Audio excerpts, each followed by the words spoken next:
this camp, but This it was funny. June.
will now lead you.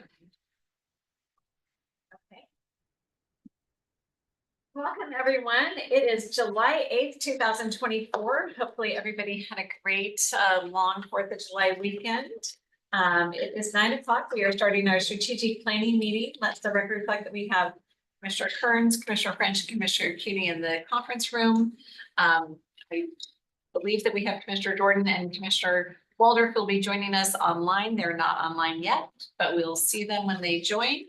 But we've got a busy morning, so we are going to get going and start our day. So we're starting off with Gil. Good morning, commissioners. We're here to discuss House Bill 1257 and the funding options available. So I'm going to kick it off here, Ron, if you want to pull up that. We'll go to the second slide. This is some of the aging infrastructure that we have. So that's just part of the House Bill 1257. And really, House Bill, if we go to the next slide, we've been calling it House Bill 1257, but it's really two pieces. There is the true House Bill 1257 cost, which are 23 to 26 million. And this is to bring our EUI into or under the target of 92.5. We also have some critical infrastructure upgrades that we need that cost $10 million. Again, most of that is the switch gear for the courthouse, public safety building, and the jail. So we can go on to the next slide. So as we talk about paying for these, there's I think we should maybe split them out. So for example, the critical infrastructure. We've got about $8 to $10 million in REAP 1. We could pay just for the critical infrastructure with REAP 1 if we wanted to. That is the excess REAP 1 that we have currently, like our fund balance of more than what our annual usages are or the annual coming in. We always have fund balance we go to. We could do a combination where maybe you want to do geodebt for everything. You could use the annual savings of about $500,000 in energy savings to pay for the debt. You could use some REAP 1 to pay for the debt, or you could use a combination of all three, some fund balance. Another funding option, of course, is JCI would love to give you a lease and you buy it back. So they would fund it up front for about 4.5%, 5%, and then we would make annual payments to them. But it's the critical infrastructure, I think, is important, and that's the 10 million. And then there is the House Bill 1257, which is about 23 to 26. If you didn't do the House Bill 1257 and you said, hey, we want to go with penalties, the penalties are going to cost us on average about $850,000 a year. So the penalty is $5,000 plus $1 per square foot per year. That's current. Doesn't mean the legislature won't increase that. And then we have to do an energy audit every 5 years. And this last one cost us about $700. So if you look at a 5-year cost, you're looking at about $850,000 a year. Comparing that to the 23 to 26 million. So you're looking out there, 14, 15 years, you're going to end up paying the full amount in. So a little bit more than that. So just wanted to get some direction. We need to get some contracts going if we're going to do, House Bill 1257. They need to be starting in early August. I know we just got legal the contracts. I know Jim has just started the review of those. So I know we're not ready to sign anything yet, but we would like to get what direction do you want us to go? Do you want us just to do the 10 million? Do you want us to do the full 36? Do you want to skip the infrastructure and just do the 26? So that's really what we're looking forward to know how the contract with JCI should go, or we do nothing and go on. I personally think the infrastructure is very important to do. The switchgear is, let Gil speak to that because I'm not an electrician, but just looking for your direction.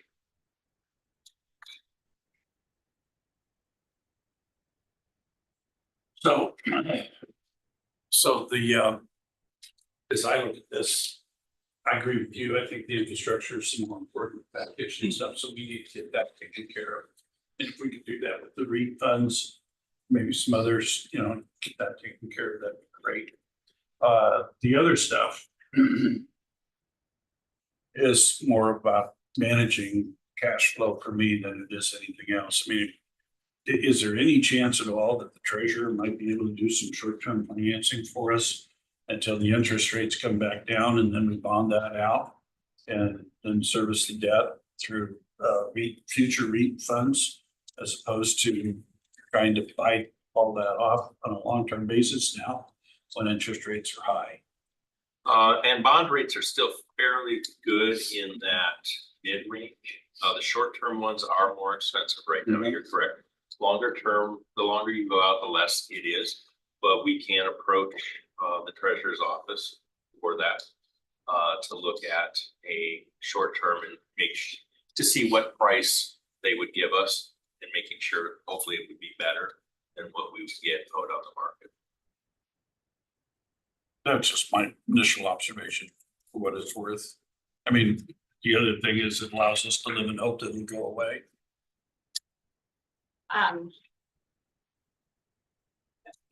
So some thoughts I have is, I mean. Yeah, so if with the possibility of the airport going up for bonds later this year or early next year, is there a way for us to package ours?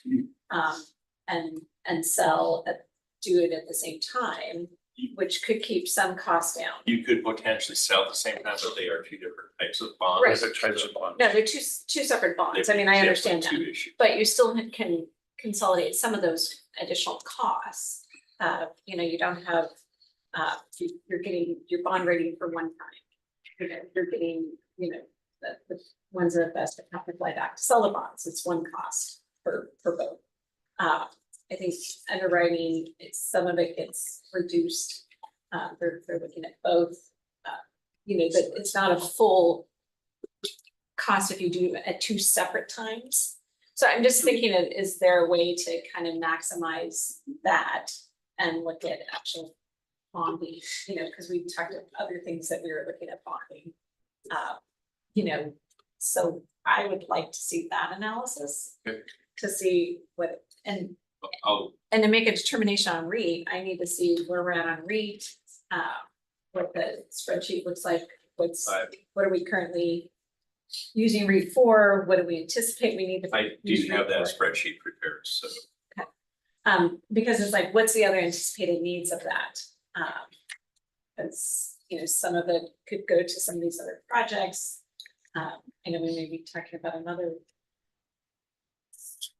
property later today or tomorrow, you know, that would that be something, you know, too. So I just feel like we've got to have, again, instead of having a one-off discussion just on this, it's like we've got to have that holistic. We can have a rediscussion if you would like. I don't have copies of everything for today, I guess, but if you want, we can have that tomorrow. I could make copies of this right now and we can have it right now. I think it'd be better to have a chance to look at it and really talk about it. And I'll make copies for you today and get it Yeah. to each of you. And then we can have that discussion. There's things that were originally on our 6-year plan that we're using other sources for. For example, we had the campground at the Fair and Expo station, but we're now going to use the money from the credit enhancement for that, so that we've taken off of REIT. I know we had $1 million for Plants Ferry, but we can use our rental tax for that. You know, we've moved some things around that were originally on the 6-year or the 5-year plan.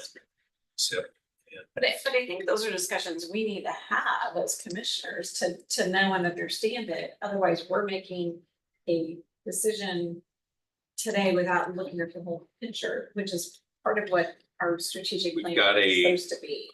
What I have is like a 5-year lookout for you. What I'll give. Okay, because I can't in good conscience make a decision without having that knowledge. Okay. But that's me. So. My question was essentially gonna be, does this wipe us out for rate? It would wipe out all the excess balance we built. And then how is it replenishing, you know, what are we seeing? on Replenishing replenishing? at about 3.2 million a year. We've got about not quite 2 million of debt commitments against that every year right now. So you have the SAR debt, you've got the scraps debt, and you've got the fairground debt service going against it. And that is just under $2 million a year. And then it's kind of like, again, what are the other things we really have planned and that we don't need? Commissioner Waldron.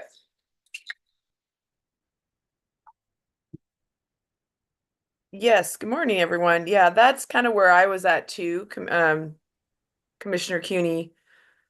It would be great to look at the REIT money and then like how we're forecasting it out, how much, what are the other projects in our 6-year plan, right? Because that would be a big commitment to say we're just putting all that REIT money. But that may be one of the best options, but I think I agree with what you and Commissioner Kearns were saying too. If we could get that fleshed out a little bit, then we know which option for what type of financing would be best, you know, for these projects. Because then too, if we look at bonding, you know, this, you know, if we look at if that makes financial sense to bond it, I mean, we can do short-term financing. You know, in the meantime, to get it going sooner. So I don't want you to think that it would push it out forever. It's not that, it's just, you know, we've got to have that discussion. As we're having that discussion, do you want us to go down the road, fleshing out the contract on the 1257 piece in addition to the critical infrastructure? So when you say fleshing out the contract, I guess I need to understand what you mean by that. Continue working with legal and having it ready to a point where once you decide on funding, you're ready to sign a contract. I mean, I'm okay with that as long as we're not committed. Yep. Until we're. Yep. We know where we're at. And I would say, you know, on the critical infrastructure side, because I guess that's what, I don't know what you mean by the JCI lease / purchase. So which part of that is that for? The JCI has, they are willing to put up all the money, For, everything. All 13. In escrow. It's what we used to do with McKen Street when they were here on the property. They would guarantee a return. And if they didn't hit the performance levels, they'd make up the financial difference and stuff. So essentially the same concept. It is. is that something we even want to contemplate or not? I guess I don't, I mean, I feel like we haven't really. Maybe we fleshed out and I wasn't here. There are some real advantages to using an escrow. And historically, a lot of government projects were done with escrow funding. I don't know what that climate is anymore, so I don't want to speak to it today. I think the last escrow we did was almost 8 years ago. Yeah. Yeah, so things have changed. So I don't know what the environment is today. I knew what it used to be. I think a lot of it is really the cost of funds, right? So what are they going to build in for an interest rate? And what they've indicated it's 4.5% to 5%. What could we go out and bond it for or borrow for ourselves? Can we beat that rate? Some of the. And if not, Yeah. we should go with that route. Right. So that's kind of the analysis that we need to make a decision. I mean, otherwise we're making a decision, not having all the facts in front of us to be good stewards.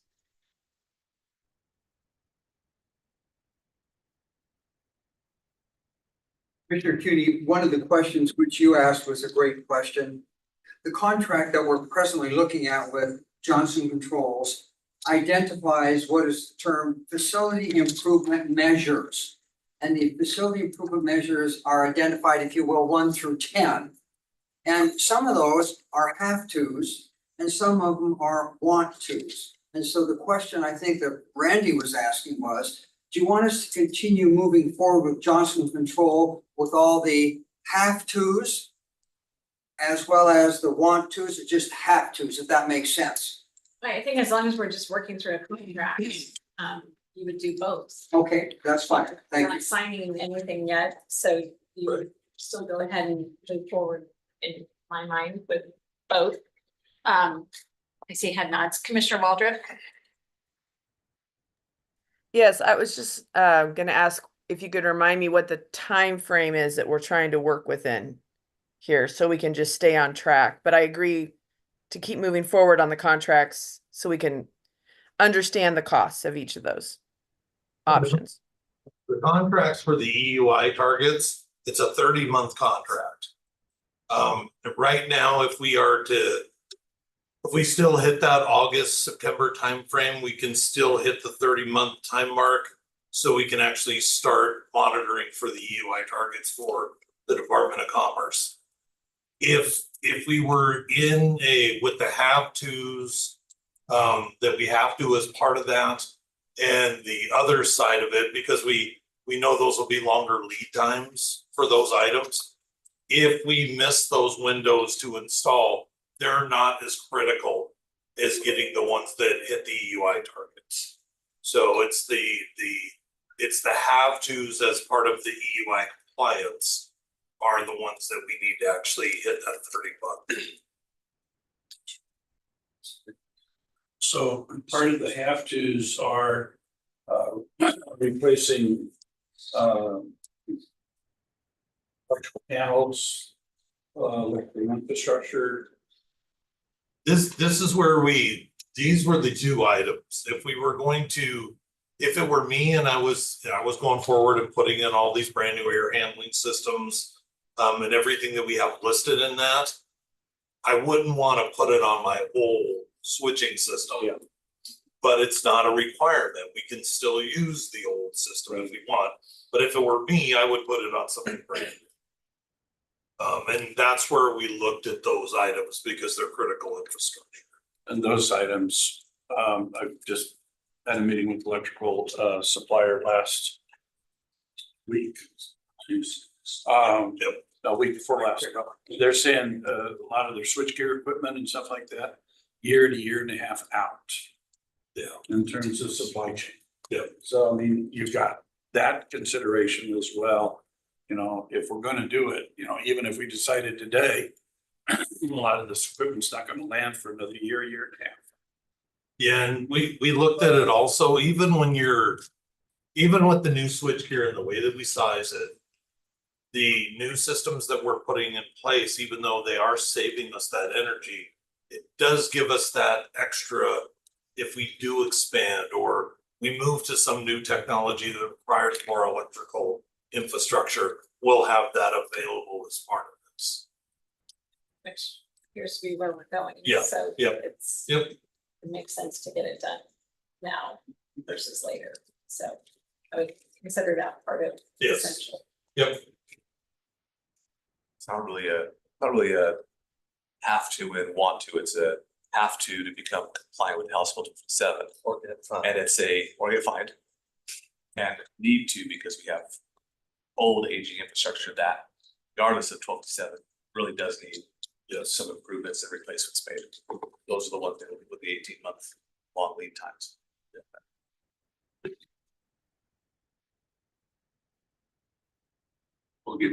I'll bring back that financial stuff. Okay. Thanks, because I think that's what we need to really see the whole picture and to see what, you know, if we bonded and if we bond at the same time at the airport, you know, what kind of cost savings can we incur on the issuance? It's the issuance costs. Yeah. But I think there's some. I think the way the contracts are written, there won't be any savings, but I will. With bond counsel and. Yes.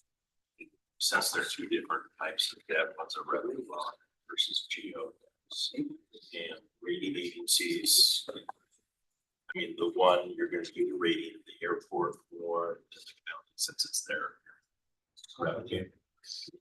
So, But they still But have to I'll look at find the county, because if the airport, you know, from their perspective, if the airport were to default, it still goes back to the county. Is the one who's issuing the bonds.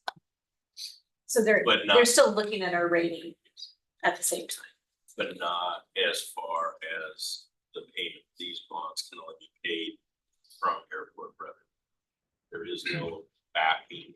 I understand what you're saying, but there is no financial backing. The county's not giving its full faith and credit. The way the contracts are being designed. So, I mean, I guess it's just, It's a question. Questions. I'll ask the question. okay. So you're not getting the answer you wanted today, sorry, but. Oh, no, that's, well, I We're think continuing the the, conversation and making sure we're making and I the think best the, decision. and I think the answer we were looking for on our side of it. To continue on with developing the contract, because we still have a lot of work to do on that. And I think that's like, We definitely want to move forward and not go the fine route. Yep. It's being fined. So, right? yes, well, I don't know, in some way that. Apparently, we may go the fine route. Well, we'll see. All right. Okay, Okay. thank you. Yep.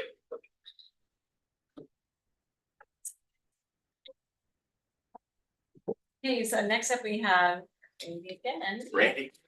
And it looks like Jim Amacio, talking Yes. us about the juvenile detention facility and the jail sales tax. It is. I know that we put out a draft resolution in the packets today. Really, there's three decision points or three comments that I'd like to make. The first one is we need to decide what election we're putting it on. Recommendation from election manager is the November 24th one. If we want to do that, we would have to have this resolution approved before the 23rd of July, as that is the last commissioners meeting before the due date. Also, with Spokane Public Schools not going until next year, I think there's going to be a lot of tax issues on the ballot next year. We still don't know about the city, but if we were to do this, right now, we are the only one that it looks like is going. The other decisions we need to make is term. The first one was a 3-year. I believe the next two were 5. Then we did an 8-year, and now we did a 10-year. Recommendation from us is that we do another 10-year, even though you could make it permanent. I think that would not work as well, the election results. So our recommendation is that you would make it a 10, but again, that is your decision. So the 10 years would be January 1 of 26 through 12/31 of 35. The other thing in the resolution that we put together, there was an attachment A. My recommendation is that attachment A is not required for this resolution. We can still put together a talking point sheet that we can put on our website, a fact sheet, but it doesn't have to be part of the resolution. And so our recommendation is that we eliminate attachment A from this. But again, that is your decision. In the past, sometimes it's been very detailed about number of people, but I'm not sure. I mean, it's going into the general fund. We can't say that dollar was spent exactly on that thing because we don't have it set in a special revenue fund. So we can talk in our fact sheets about what does juvenile detention cost us in all of its facets. We can talk about what does the jail cost us in all of its facets, and we can, that this tax doesn't cover everything, but I don't think it needs to be in the resolution. So those are, those are things. And the fourth thing is, Jim just pointed out, is the uses. In the last ballot measure from 2015 or 14, you restricted some of the uses. You couldn't use it for financing or construction or. But the comment was made when we talked about that you'd like to put all the uses from the RCW back in. So this does have all the uses into it. But if you want to restrict that, we would need to take some of those uses out.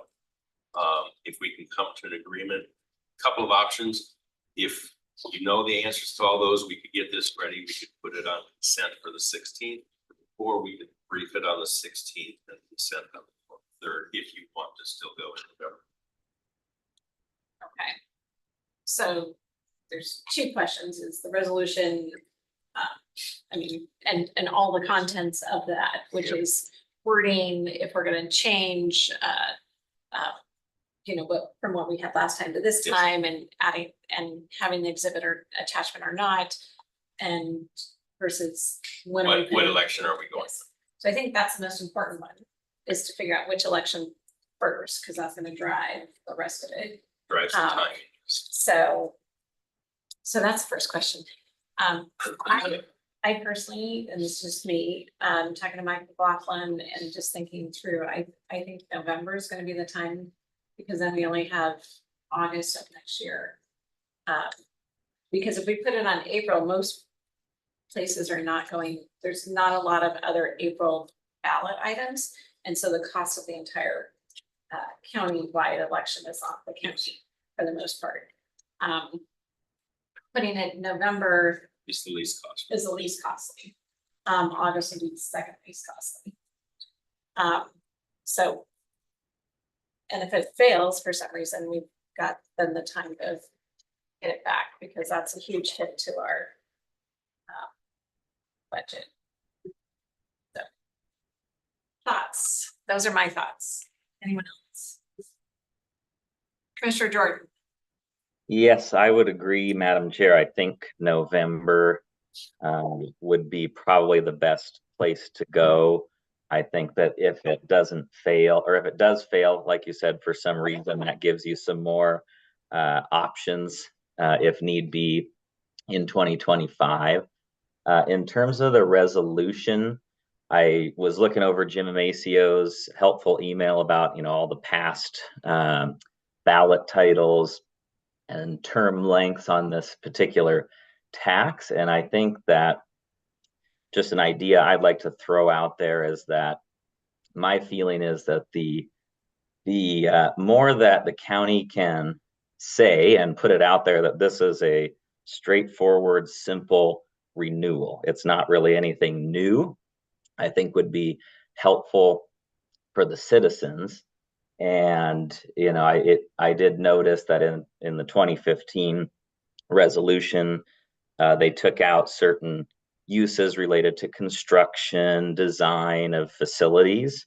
And so I would probably suggest that we look at keeping the proposed uses as close as possible to how it was done last time, so that really the status quo is not changing with this ballot measure, because it's my understanding from what Randy's saying that even with the uses that are already authorized, there's not enough money to meet all of the needs that we could have for the dollar. So that's my current feeling. Certainly happy to hear others' perspectives, but I think it will be to the benefit to keep it as close as possible to what the status quo currently is with this particular tax.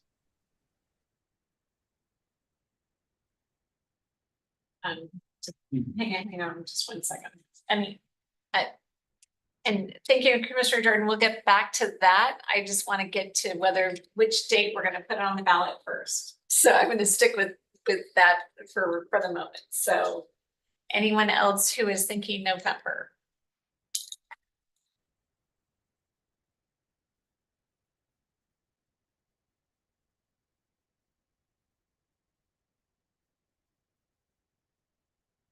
Commissioner French.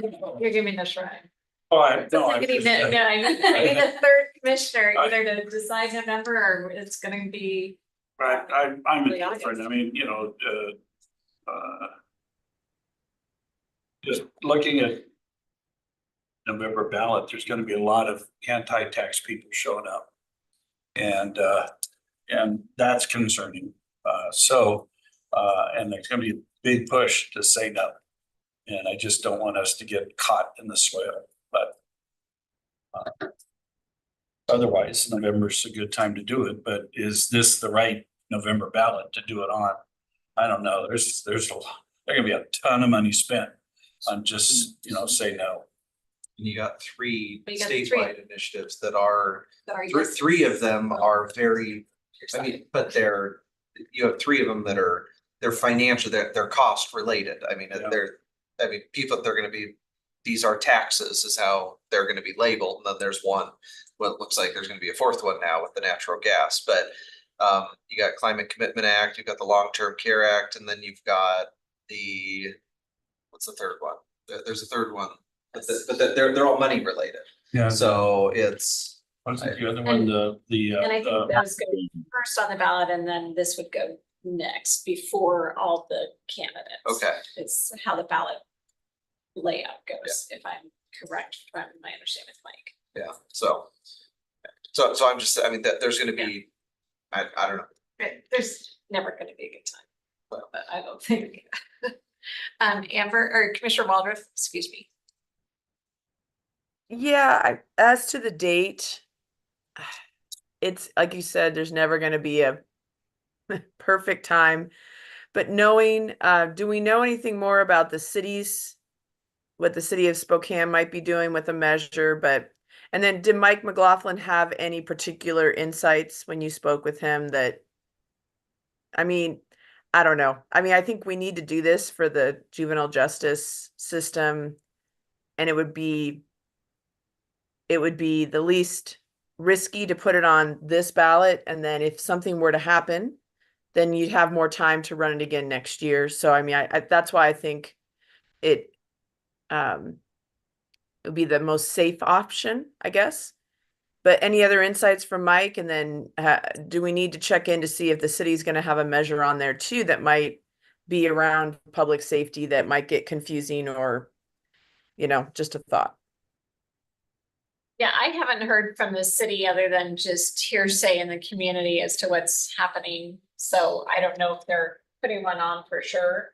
And they have not committed. Yeah, and Yeah. Randy, you and I talked to Mike, I think you talked to him separately as well, that he did feel November was probably the best, certainly from a cost perspective for us, but also putting on with the schools, it just makes it more, all the schools are gonna be asking for money, too, so it gets, tough then in February. not from what I mean. I think, we understand this is a huge chunk, this funds a lot of stuff here. I mean, I think sort of our standpoint is we want this to pass. So is that what he's saying it's tough from the possibility of it passing?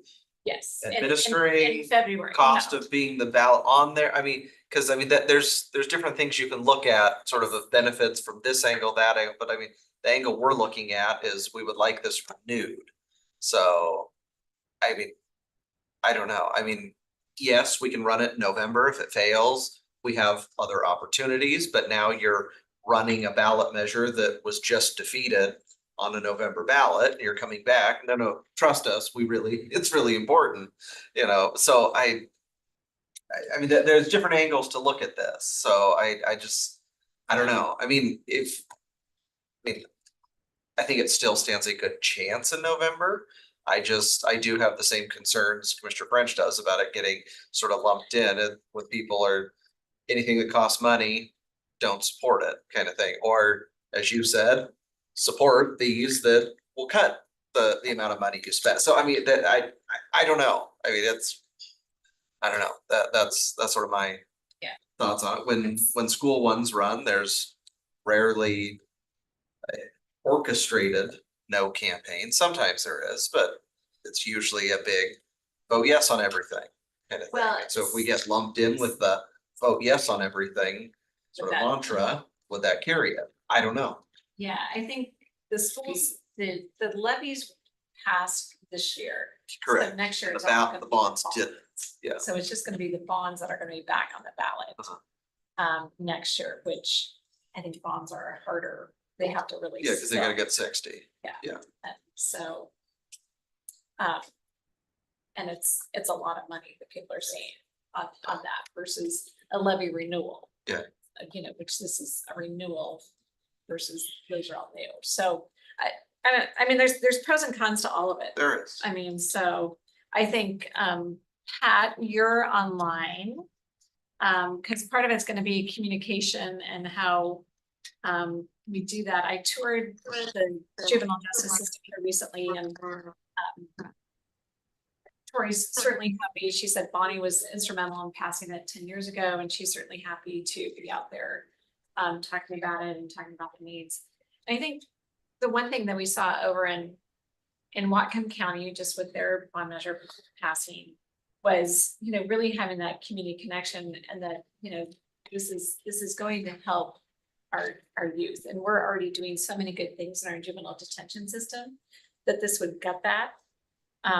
I think people would, I think it's part of the education process that we have to have, you know, because I think Spokane County is one of the forefronts in our juvenile detention center as to what we're doing and how we're keeping kids out of the system in the future. And if we didn't have any programming, which is what we saw in Whatcom County, is they want programming, all that programming would go away. So I think a lot of it's education on it. So Pat, do you have any thoughts as the one who would be helping with us educating? Thoughts on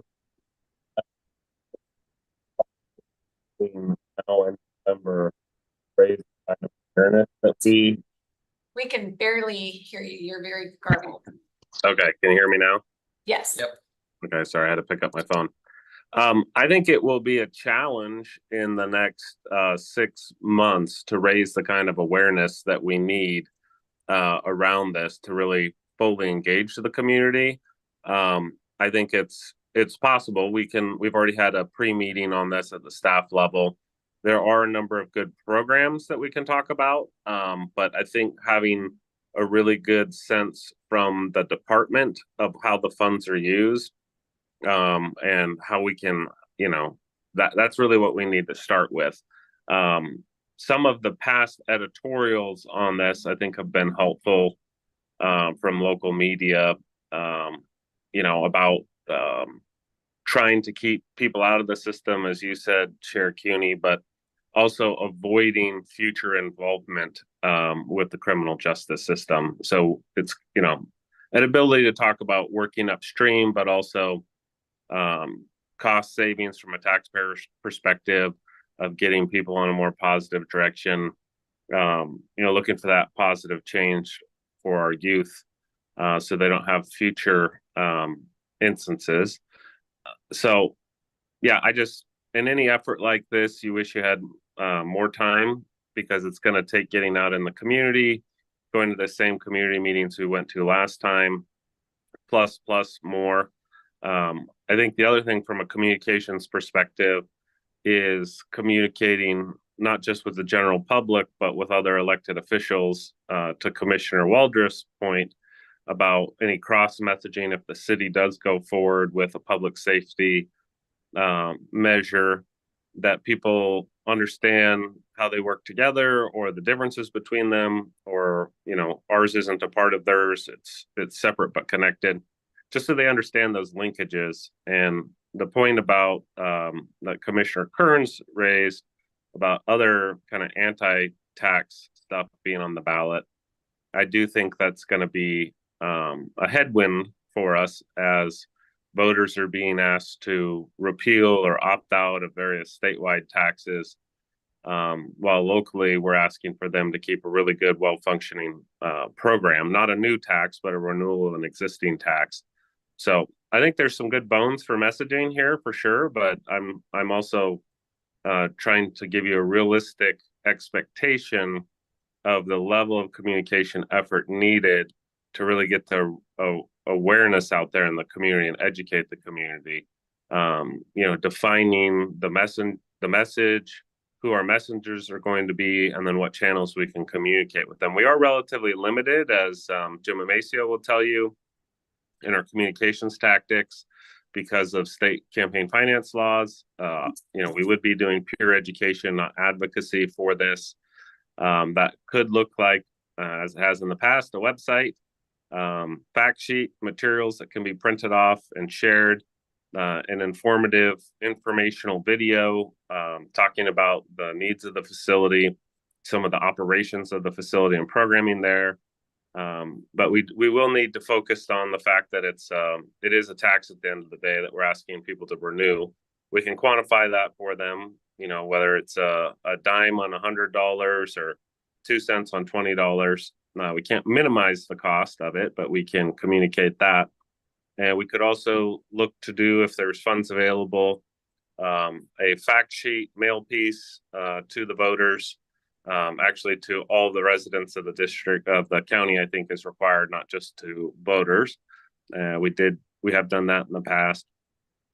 So a combination of those tactics, I think, will help raise awareness, but I think this would be a pretty significant time commitment also on the part of the commissioners, to help engage the community in this conversation, along with all the earned media that we could get, bringing the media out for a tour to see the facility, to talk to some of the probation officers, corrections officers, some of the judges in the juvenile court system, etc. So long-winded answer, but I do think it's a significant effort. With 6 months and ticking, we need to get going on that sooner rather than later. And like I said, we've had one planning meeting, but putting together some kind of a communications group around this, I think, would be helpful. I'm confused, Pat. You say 6 months. Are you talking about winter election, or are you talking about November this year? Sorry, I'm losing track of time. Yeah, I think realistically, I guess it's 4 months, and It's 3 months. 3 months. Yeah, 3 months. So if we run through the tape on it and come close, I think one thing that was helpful looking at the past electoral results is it has received strong support recently. I think part of the public presentation of this is not just how much it costs, but how long, do you plan to sunset this or not? That may be important for voters to know.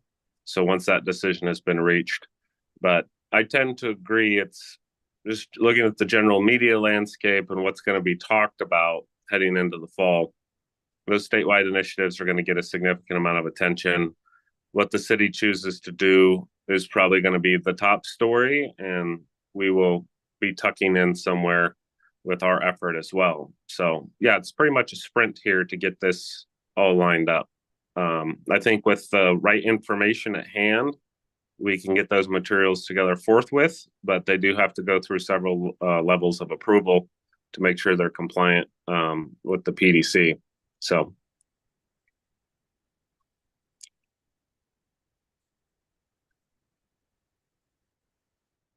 I guess that'd be, the question is, we would need timely responses from legal, like, to make sure that it all meets it. We all know what campaigning in August looks like. Everybody is at the lake. Yes. So, you really got September, October, and ballots are out the middle of October. So you're talking about a month and a half of effective time with the voter to communicate a message. Yeah, which was where we were at last year. Yeah. I think the key would be getting, if there's opposition, that's the key, which Commissioner Jordan, I'll let you speak first, and then. I had a question. What is the actual deadline to get it on the ballot? Because in theory, we could always do a special meeting if need be. So just wondering what the August. real deadline is. August sixth.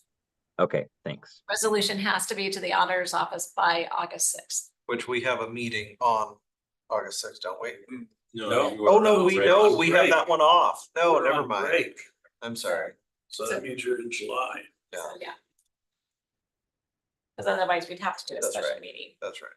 to get us there, so. But, I mean, choosing the days, it's like. It's just choosing. Like I said, I think we could debate every election between now and August of next year. So, I'm not gonna fight you on it if you wanna do November. I express my concerns with it, but again, like I said, I still think it stands a good chance. It's still passing, but I think it definitely is. Yeah. You know, there's more.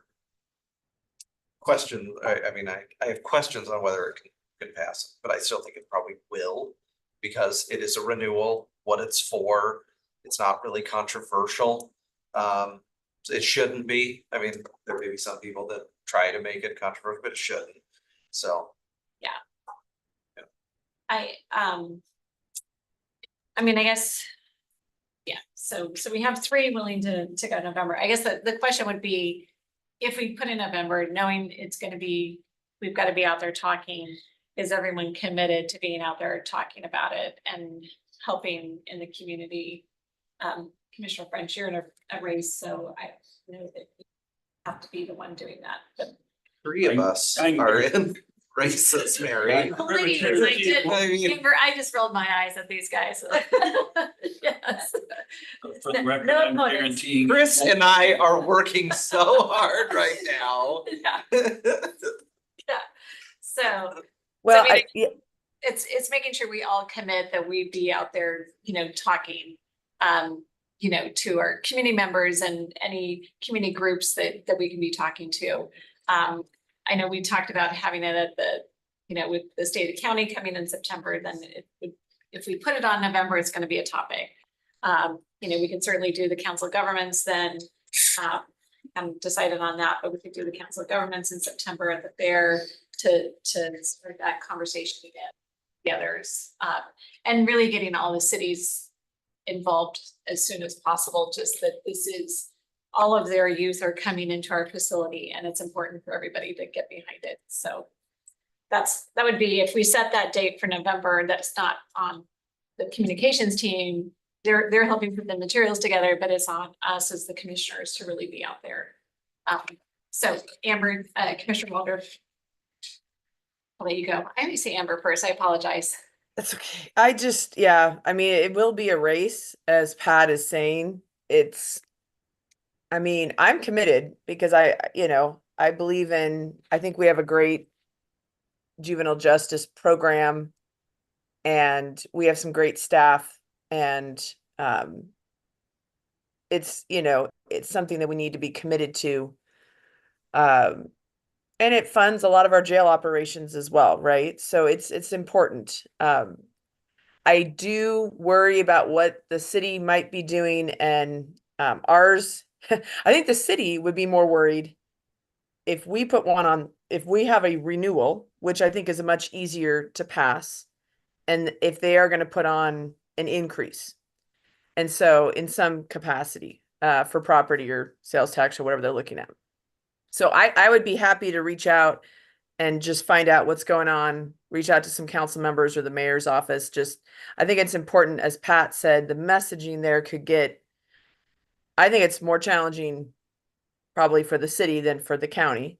Because again, ours is just a renewal. But it could get, that would be my only concern, is just kind of, and the city's going to have the same deadline, right? August 6th to put something on. So I'd be happy. I like the idea of putting it on. I'm all in with, I think we'd have to have a really robust outreach strategy to business groups, the other cities. I think the Council of Governments would be a great way to make sure all the different cities are educated about the sales tax. So anyway, I'm in. I'd be happy to reach out in the next week though, and just kind of get a sense of where the city is, because I think it would be good for them to know we're thinking about putting it on, and that might, I don't know if it would or wouldn't change any of their ideas, but they are also probably would have to get into high gear in the next 3 months. So same kind of challenge. But again, a renewal, I think, is an easier way to, and as long as the juvenile justice staff are all in to go and talk about what they do, talk about their outcomes, then I think we should move forward.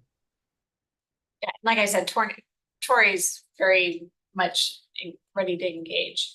And I think for them too, it's the sooner then they have more certainty as to what their future is too. I mean, because this really affects that. So anyway, just another thought. So okay, so it sounds like we're okay with going on November. I had nods. I had Chris and myself and Josh came along. I think we should probably just in the next week touch base again just to see if there's any.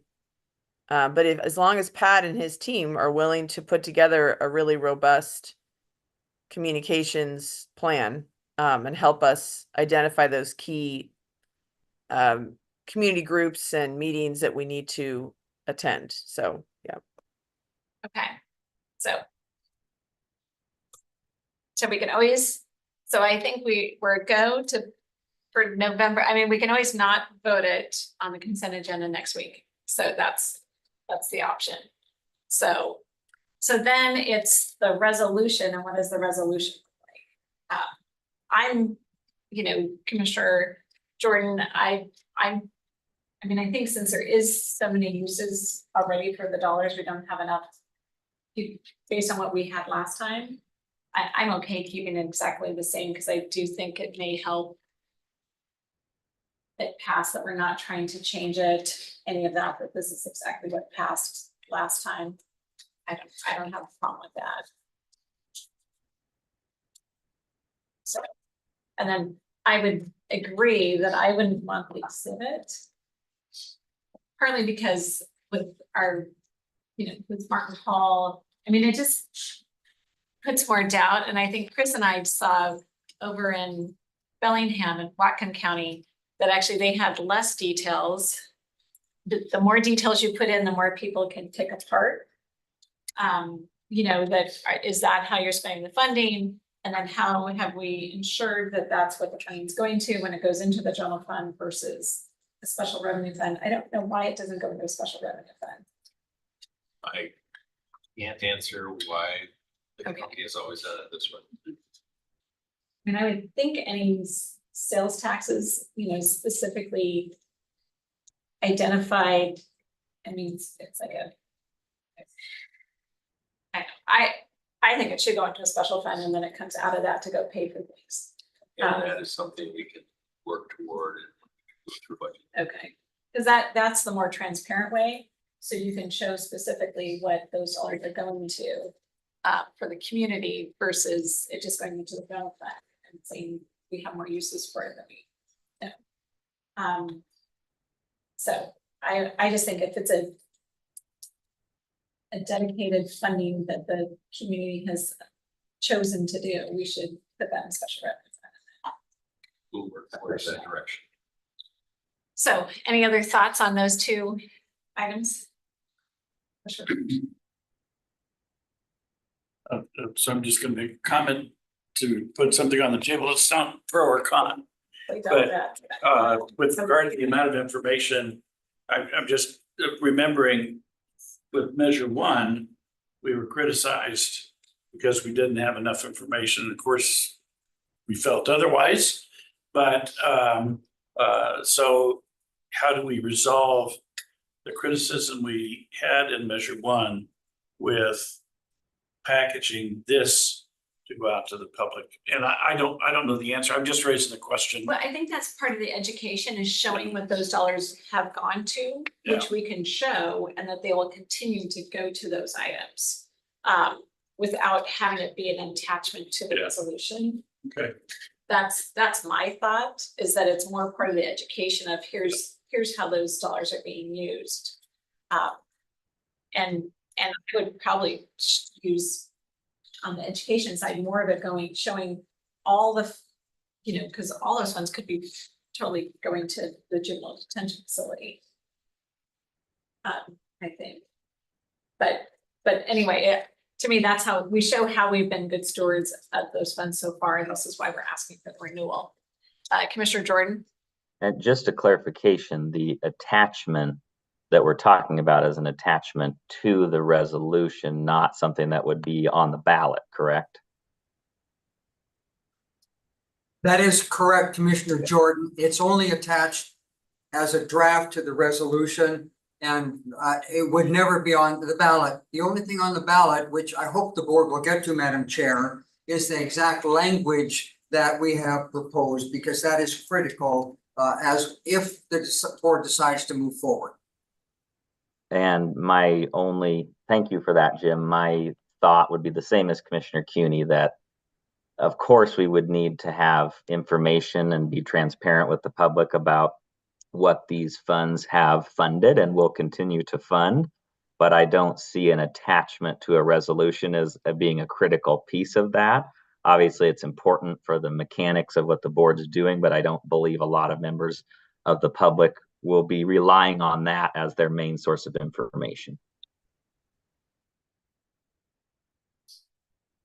Okay, so we made two decisions. No attachment, and we're gonna go on the November ballot. But now, now the discussion is on the language, right? Is everyone okay just using the same language as we did 10 years ago?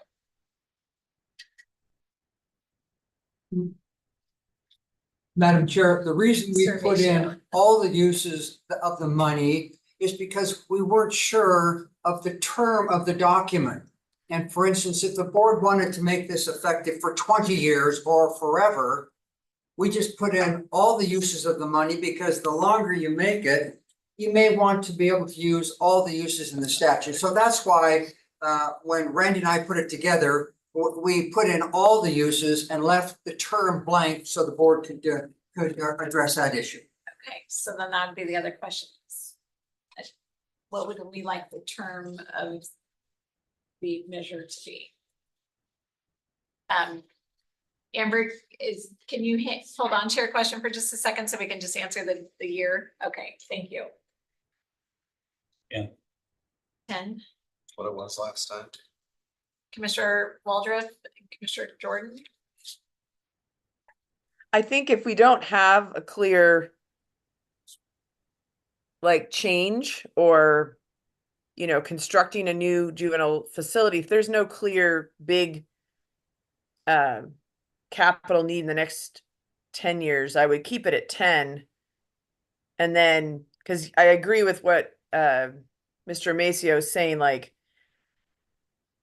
if we did see some sort of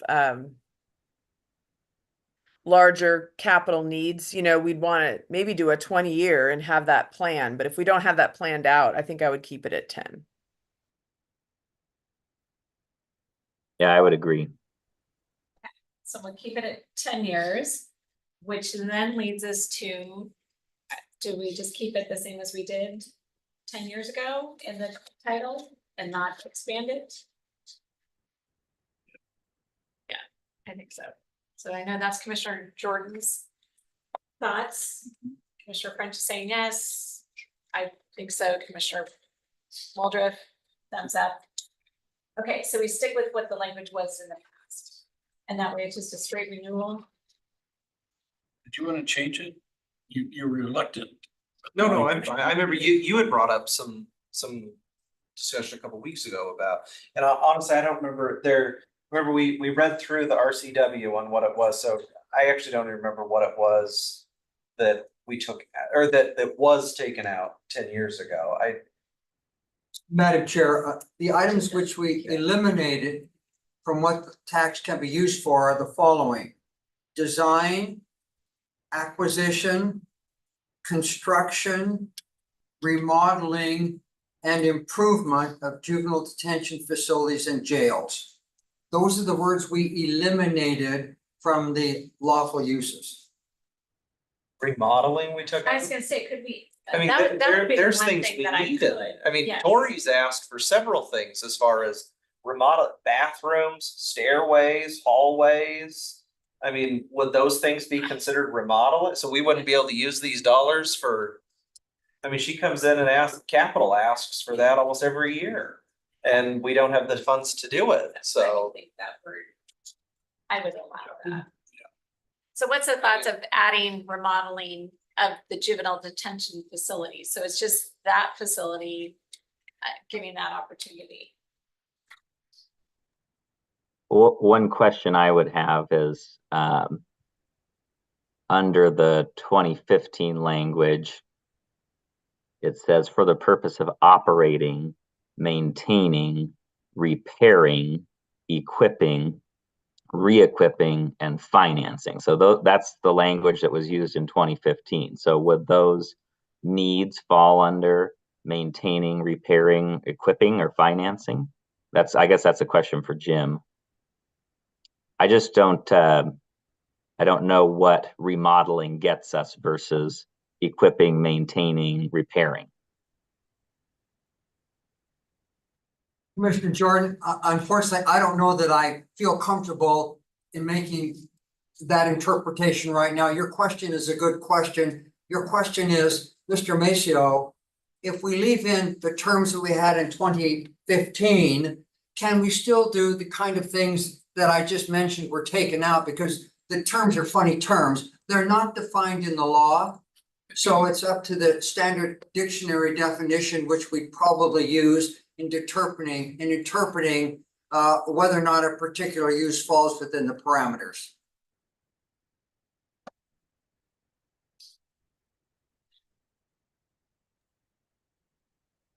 Even if the statute specifically calls out remodeling and we don't include it, it's a pretty explicit no use of it.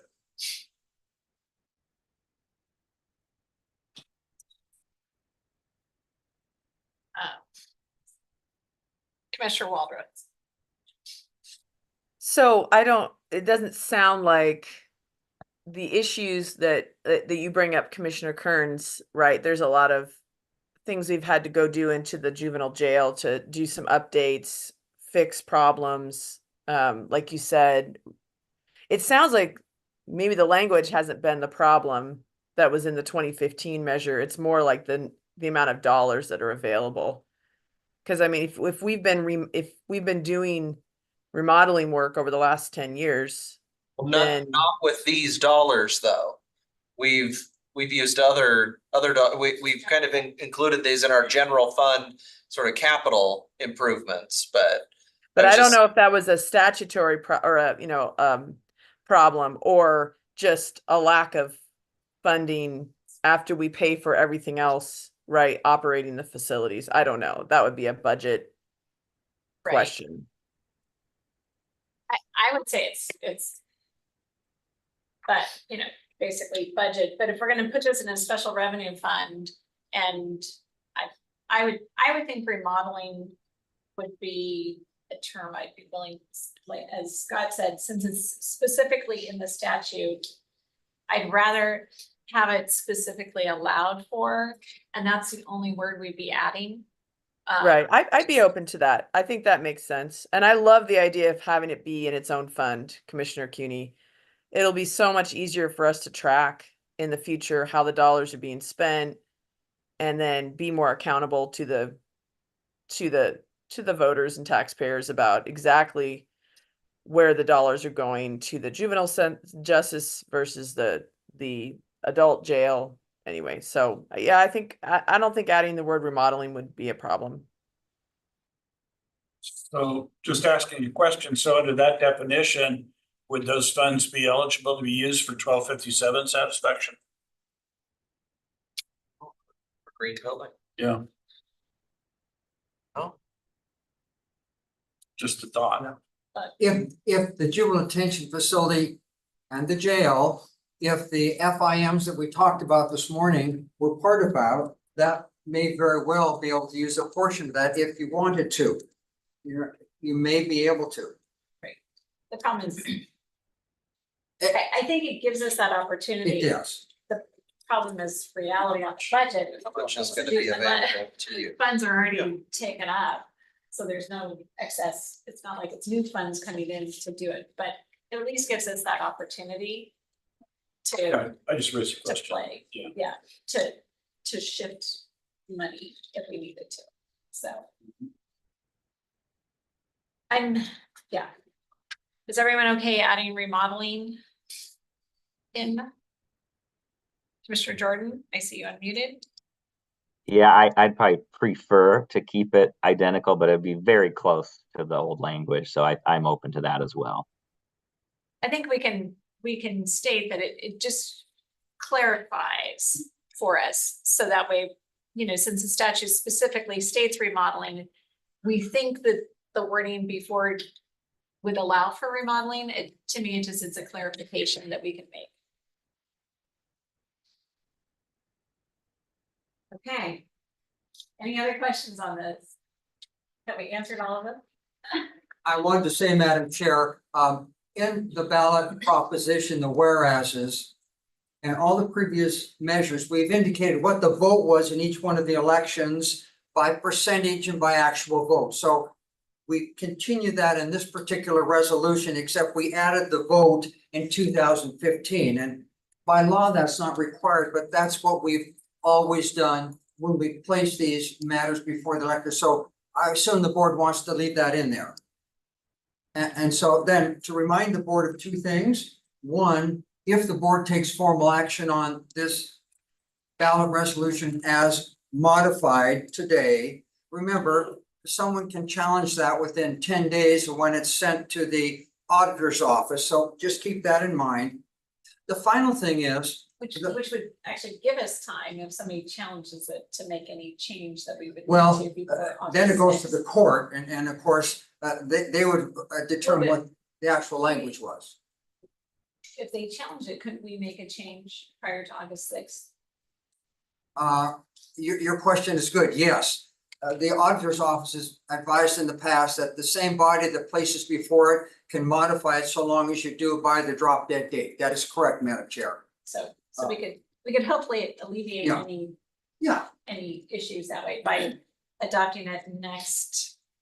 And then the final issue, just to remind the board, remember, 16. pardon me, Randy. Yeah. Yes, so we put on the consent agenda for the 16th. Yeah. And then the final item, just to remind the board, the state legislature mandates that we have a local voters pamphlet.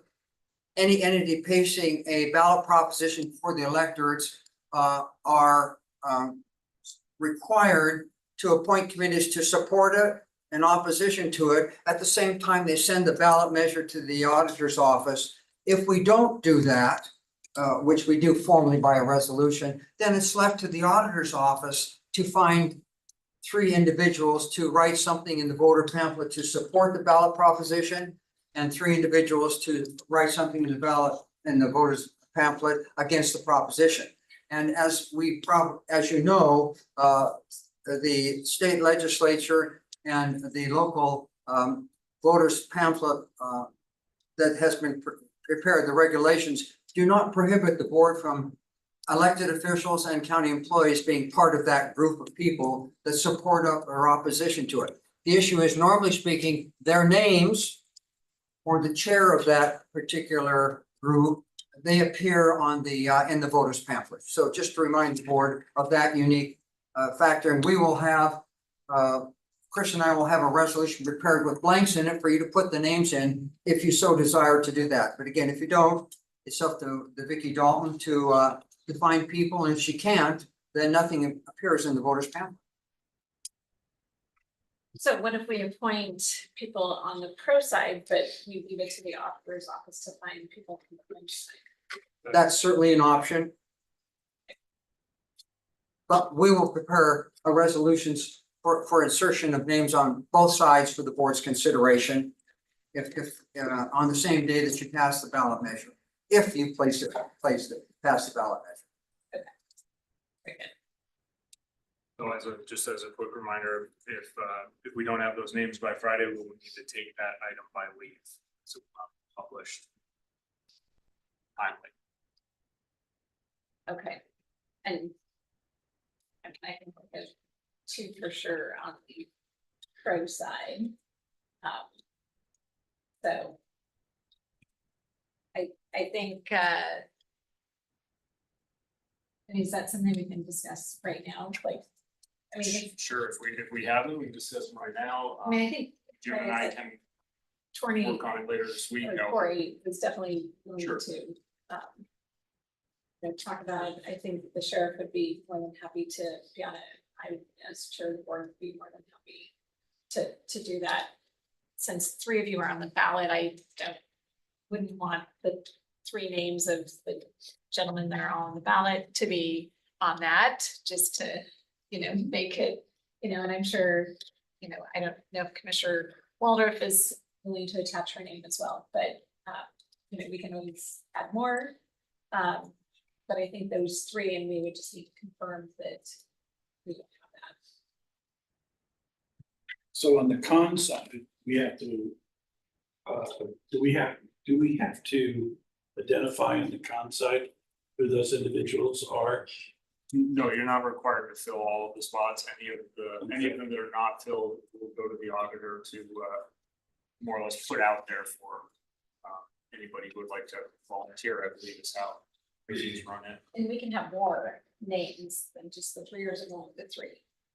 Well, I think you're. Madam Chair, the law provides that we provide three names. It's very clear on three names. And the board has to be aware of their, Commissioner French, just like you asked of, did they support it or oppose it? Well, and where I was trying to go is that for the sake of being able to take an action, could you identify the con as being John and Jane Doe, or to be determined at a later date, kind of a deal, so that at least you can pass the measure. You got two names, and then you could substitute a later date. Yeah, yes, yeah, so in that case, the substitution, it would go, once the board has taken action, filling those remaining spots goes to the auditor. Yeah, okay. Commissioner Jordan. Jim answered my question. Okay. And we may, between now and Friday, come up with other names that would be better. I'm just thinking of you and I having just been in Whatcom County with the group. Is there someone from that group that might be a better name to be on it, that we can have that discussion so it shows a community member, not just electeds? So that's my other thought. So we have until Friday. Whenever we publish the agenda, which is usually Friday afternoon, is when it gets made public. So anywhere between 2 and 4, give or take. okay, so some work to be done on that we can. If people want to, I'm trying to think of the best way to do this. Send any names that you think of, pro or con, to me, and then I will come up with the ones that I see the most of as the ones that go on the resolution. How's that? Because then you guys are still the ones making the decision on the resolution. Sounds good. Because we can still debate it and make changes at the Tuesday meeting. Yes, yeah, and then if the changes are made, you just take that item by brief. Okay. And I think, Amber, you and I are traveling that day on the 16th. Commissioner Waldorf, sorry, I'm gonna have this today. It's gonna be my day. She just froze up. So I think both are traveling back from NACO. I have planned that I will be in Charlotte at the airport, so I can call in to the 2 o'clock on the 16th. I'm not sure of Amber, Commissioner Walters' travel plans that day, but we can figure that out. Commissioner Waldorf, you're back. Sorry, don't know what happened there. Yeah, you're traveling on the 16th as well, correct? Do you know if you're able to call into the 2 o'clock? Yes, I think, oh, yes. I kind of switched my flights around, so hopefully I think I'll be able to zoom in to both the morning briefing, and then I might be just like 5 minutes late to the 2 p.m. But I Okay. plan on jumping on via Zoom. Yeah, so on the 16th, both Commissioner Waldrop and I will be zooming in. Hopefully, we'll keep you informed on that. If Yeah. travel all goes as planned. Yeah, you never know with travel and Florida. I don't know. I guess it's a stormy time of year, so we'll see. Exactly. So, okay, so by Friday of this week, though, whoever sends me in the top 5 names will be the ones, but then put that in, yeah, the 16th agenda. Okay. That's how we'll work it. And if I don't have any, no's, then I don't have any no's, and it just goes to the auditor's office. So, okay. Look, we got a lot accomplished on that. Okay, that's now gonna take us to, we're running behind now. Randy, Sorry about that. that's okay. This next one is the Castle project, our ERP system with Workday. As I've spoken with many of you, we tried to do this with no contingency. We tried to do it without backfilling positions. Just with everybody's normal workload, we are at a point where we are running behind. And so we are needing to extend this implementation. Originally, financials was supposed to implement on like September or July 1, September 1. We're going to move. Our recommendation is to move that to January 1st of next year. Payroll was originally going to go January 1st of next year. We recommended that we shoot July 1 of next year on a quarter end. That causes a couple of things. We did not have any contingency with the Guidehouse team. We're working on a change order, what that would look like. It looks like that will be, from their standpoint, for their team, about $1 million of additional costs for this project. In addition, we're going to have some software that we were going to sunset earlier, like PeopleSoft, NeoGov, things like that, which we will have to keep around a little bit longer. We're estimating that cost in the $300,000-$400,000 range, about $400,000, just be safe. Excuse me. And then we also have a number of programs like Faster, Public Works uses Faster, that need to connect to Workday. And so the other $100,000 that they ask is for paying for those integration programs to be completed. So that's where we came up with the 1.5 million. And then we talked with Jeff McMorris, and he suggested funding for that still come out of category 3 in ARP funds. We would move things from 3.5 to 3.4 or 3.4 to 3.2, but it's all within that category 3 where that money is today. So what we would be doing is Rose Kress, who is our project manager on this. She would go from 3.4, category 3.4 to 3.2. 3.2 was for rehiring, for new people hired into governments. And then Jeff suggested moving $1 million from 3.5 to 3.4. 3.5 is for administrative needs. That's where we had set money aside for the fires, matches and things like that. But Jeff said we have an extra $1 million in that category. And so we would move that to 3. So that's where the be shifting from that. Yes, to that. so that Jeff will be bringing resolutions. There he is. He heard his name again. Heard my name enough times. 3 times he shows up. But that's where that funding comes from. So it's still ARP funds. No, nothing else from the reserves or anything like that. Questions? I know it's spoken to a number of you already, so.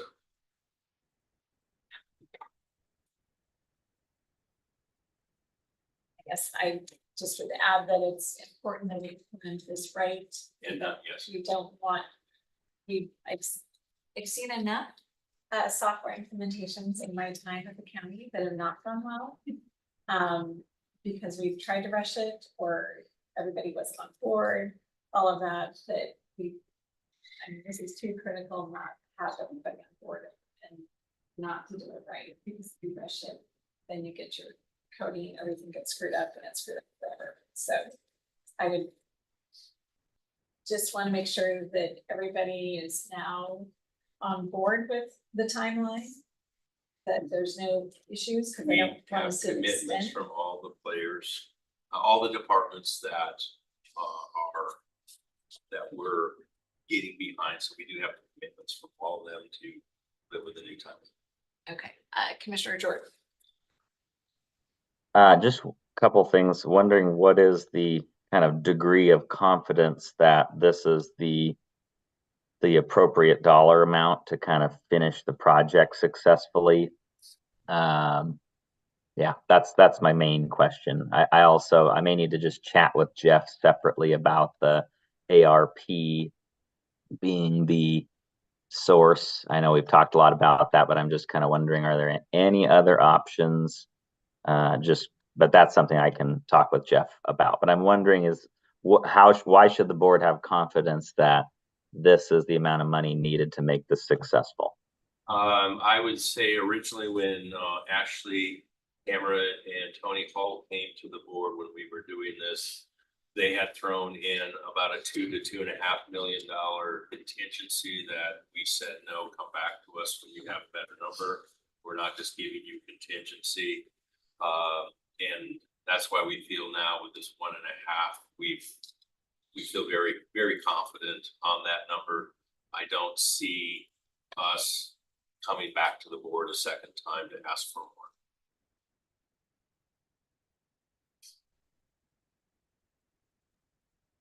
Can you help me understand or how will the extension of the consulting contract with Workday help alleviate just some of the staff capacity concerns, which seems to be a big part of the challenge? Is just we've only got so many bodies and they've got other jobs. So are we addressing that issue with this request? I would say yes, because we're giving them more time.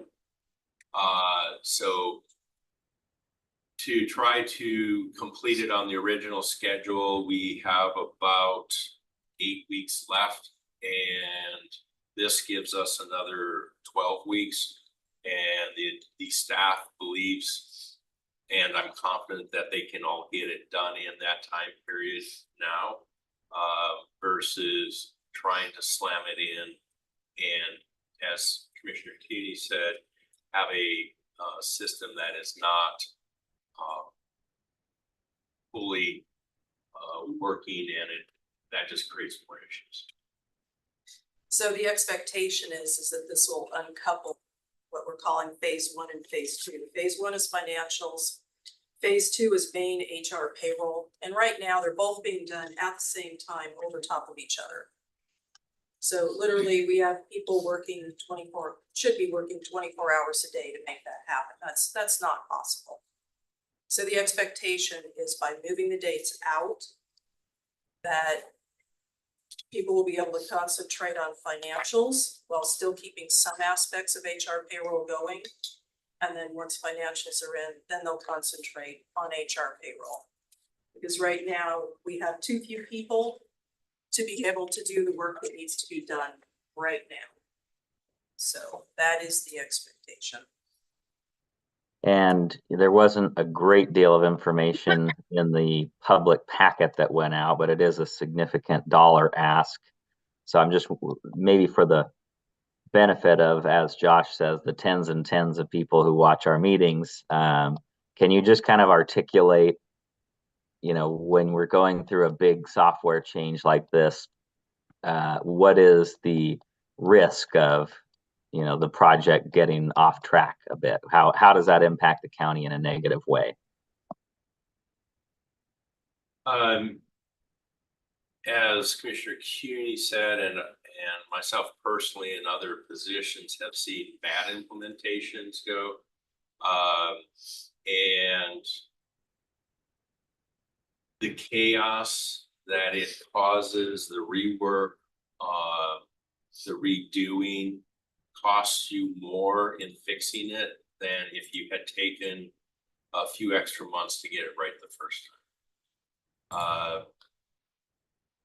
I guess I don't know how to explain it any more than that, but And I can state that I've seen software purchases that we've made that end up never getting used. So, which is what I don't want to have happen here, because we've spent a lot of money to do this and to do it right. And so, but that is reality. There are times where then you think it's all gonna go well and you get into trying to get it in and then you scrap it.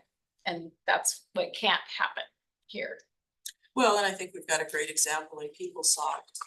So originally, PeopleSoft was supposed to go live on January 1 of 1999.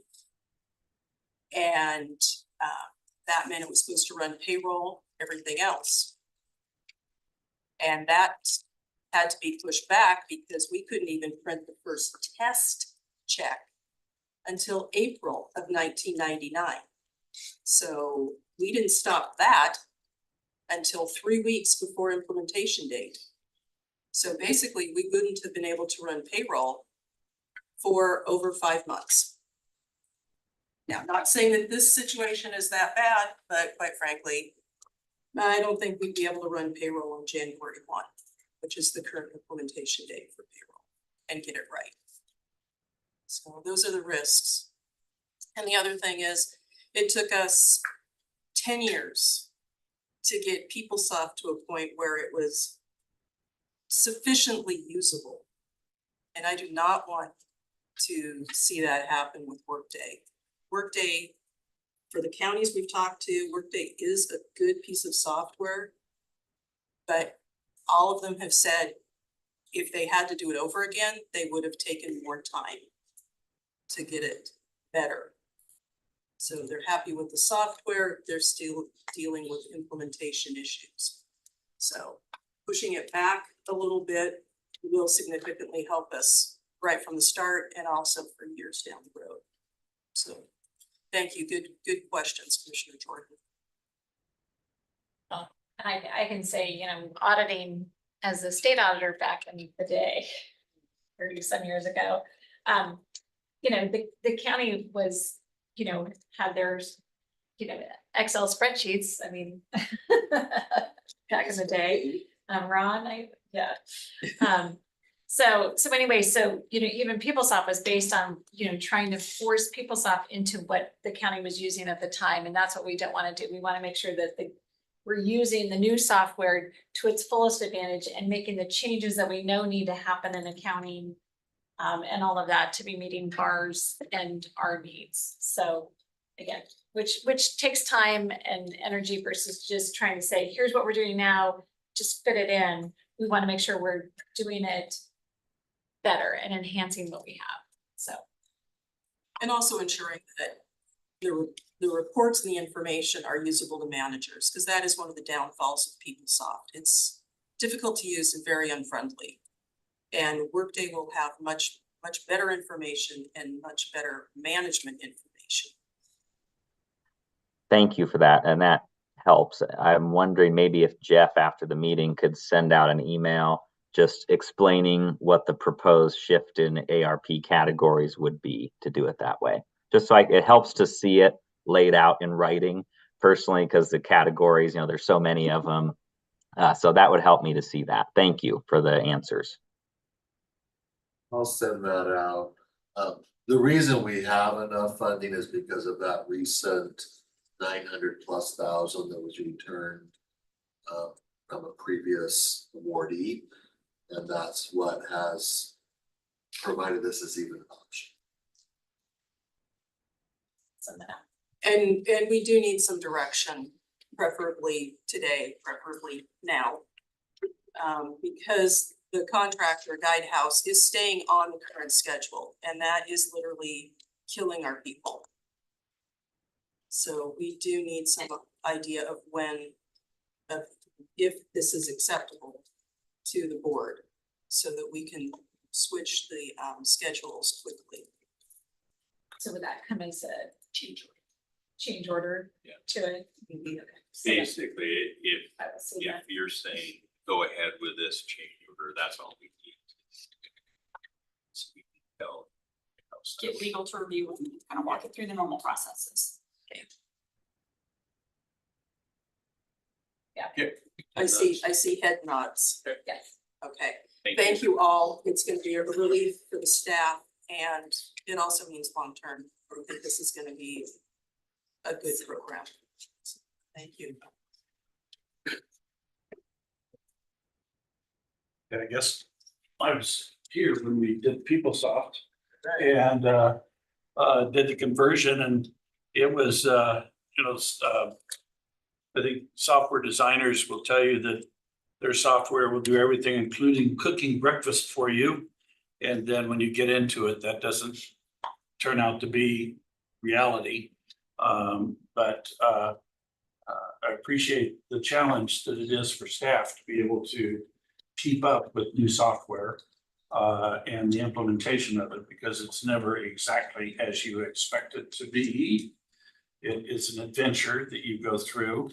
But the one thing that I know that we've never had to do is miss payroll. And Thank you. so, but if we do, Commissioner Jordan, we do have the technology to where we can direct that towards your phone. No, I'm just kidding. I appreciate all the work staff is doing to keep us afloat and get us through this. So I know what a challenge it is with new software. And it'll be good for them to hear that. Yes. Okay. All right. Thank you. All right, Jason. Stage is yours. All right, Our monthly update. this should be easy compared to everything else this morning. Let's see. Shorten it down then. Yeah. Nice. Okay, so sales tax for June, which is based primarily on April's activity, came in a little bit higher than we projected. Good. It came in at 6.4 million. If you look at the bottom left graph, the black line is our collections. The dotted blue line is what we forecasted, so pretty close, about 40 grand off. The top right chart, you see June was 6.4 million for collections projection, rounded up 6.4. We're about 0.7% off. Again, that was the 40 grand. Year to date, we're at 36.7. We projected year to date to be at 37.4. So we're about a little less than $700,000 short of budget for the year. So, but again, that's still pretty close. I'd say the important number there is year over year, we're currently for the first months running 1.7%. Now, last month we were under 1%. We had 2% built into the budget, so we're still not where we are budgeted. And as you look at that graph on the bottom, you can see we're bouncing all over the place. So we still are concerned that when we get by to year end, we may still be down. Yeah, the bottom right chart, you see we're trending lower. Like Randy said, it is jumping up and down, but if we get a 12-month rolling average going back just a couple years, we're trending about 1.8 right now. So just a little bit below what we liked before. The next chart. This is what you saw last time you guys discussed earlier, the expiration of the different sales tax and the breakdowns. So if you're interested, you can look at that later. Next chart. So this time we put in some hard and soft data into the sales tax report. So it's not just the figures with 2-month lag, but some of, I guess, the environment, what people are feeling. So June 24, the Bloomberg survey of economist results. They predict that the chance of recession in the next 12 months is just at 30%, so that's going lower. But if you look at their projections for the economy, and again, it's GDP, so it's not just sales tax revenue specifically, but they tend to trend pretty close to each other. They're looking at 2.3 in 24, and then dropping a little bit in 25, and just a slight increase for 26. So going back to the previous page, I guess my question is when we talk about these sales taxes that are expiring or have expirations on them, why is the public safety sales tax on half of what the others are? The public safety sales tax, we get 60% of it, and the other 40% is allocated per capita to city accounts. Okay, that's fine. Thank you. I'll put that in next time, just so we have it in there. The bottom left, the Washington economic data. Again, this is for the whole state of Washington, but we do trend pretty close with the state. Unemployment's been trending upward a little bit. The 4.9% for May, when June of last year was at 3.8%. Shelter costs keep going up, so that makes it harder for people to spend on retail sales. And again, shelter costs aren't taxable, so that doesn't help us at all. And then, well, back to cigarette and liquor tax receipts were lower than forecasted. So it just shows that people are not able to spend on some of the things that they feel that they want.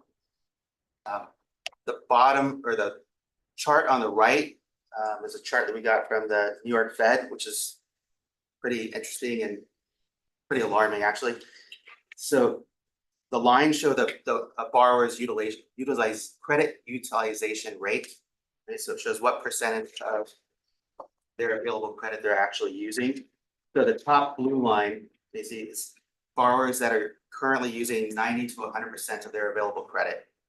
And where you see the percentages, like for the tiers, the 10, the 20, the 30, that's the likelihood that they're going into delinquency. So even though going back to 2015, there were still a lot of people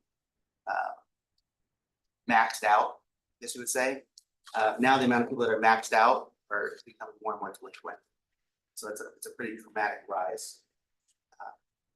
So that's definitely going to impact sales tax as well, because they lose the capacity to spend. So even if they want to go out and buy a new big screen, they're going to have to settle for the one they bought in 2020.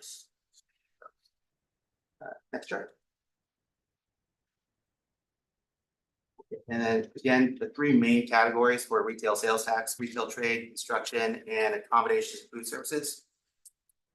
The retail trade sector is up 1.3% year to date, which is also a little bit above what it was last month. Construction down 6.2% year to date, but last month it was down 12%, so it is increasing a little bit. And accommodation and food services down about 6% year to date.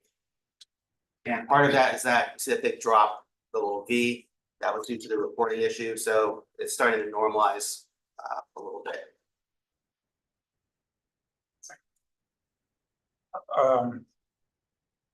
I know that we're challenged with not a lot of institutional work going on right now, specifically schools. But I can tell you that in the private sector so far, especially on the West Plains, we're looking at about $500 million of new construction next year. We probably get underway this year, and the majority of it will be next year. So in terms of the trend line for construction, that would maybe help a little bit, offset the fact that we don't have a lot of schools in construction, other institutional work. So just information to feed into your thought process here. Okay, great, thank you. That will definitely help change the trend that Assessor Bonus was saying. You know, we've been trending the last few years about 1.4, 1.6 billion in new construction. This year, he's thinking that's going to be around 700 million. So that will definitely help bring that back up. And that will be new construction, not including construction jobs, but then we're probably looking at somewhere in the neighborhood of about 300 to 400 new jobs as well, permanent.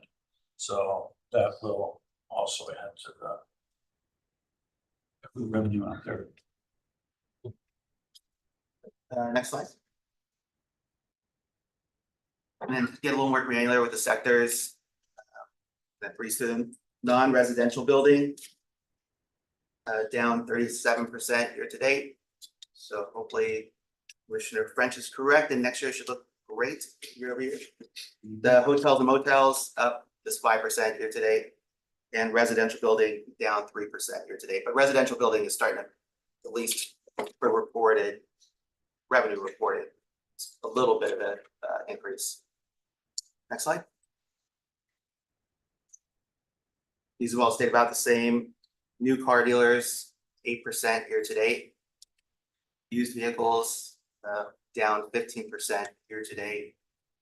Other motor vehicle dealers, down 27% year to date. And then auto repair is 9% year to date. The next slide. The restaurant sectors stayed pretty flat. So full service, limited, bars, restaurants, and that B was due to that reporting issue, but everything's staying pretty flat. And then last slide. So the key takeaway, so 6.4 million in collections, 37.6 year to date. The year over year growth rate, 1.7. Again, we had budgeted 2, so just a little bit under budget. We're trending downwards. People are shifting their spend away from taxable goods to non-taxable services. So again, that doesn't really help us very much. And with credit card interest rates being so high, that's eating away at people's capacity to spend. For some reason, people have a desire to eat. Yes. A lot of that's good. Questions? I'm not seeing any question. Thank you. Thank you. Appreciate the information. Thank you. It's very helpful. Okay, so then that's gonna take us to Adrian.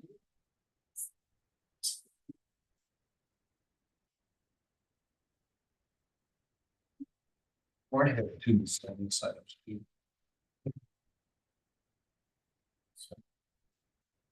Thank you, everybody, for meeting with me here today. I am Ian Fritz, the Community Development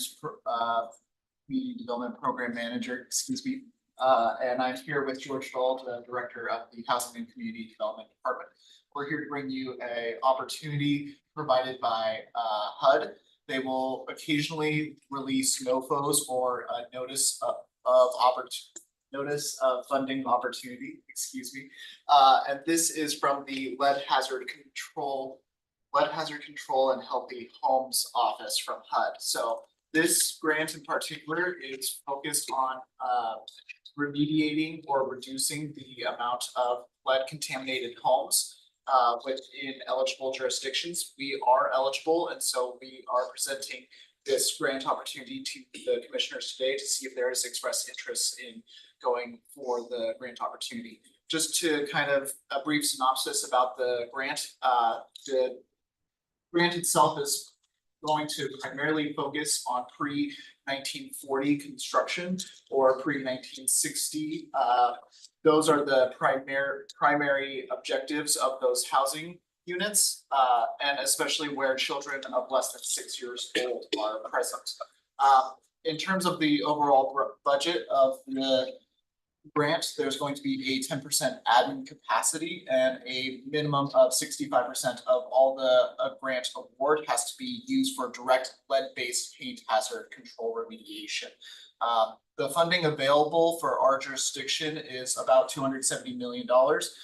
Because we are a new applicant, we are put in a category where the minimum request has to be for $1 million and the maximum being $4 million. A 10% match requirement will also be required of the funds that we are going to request.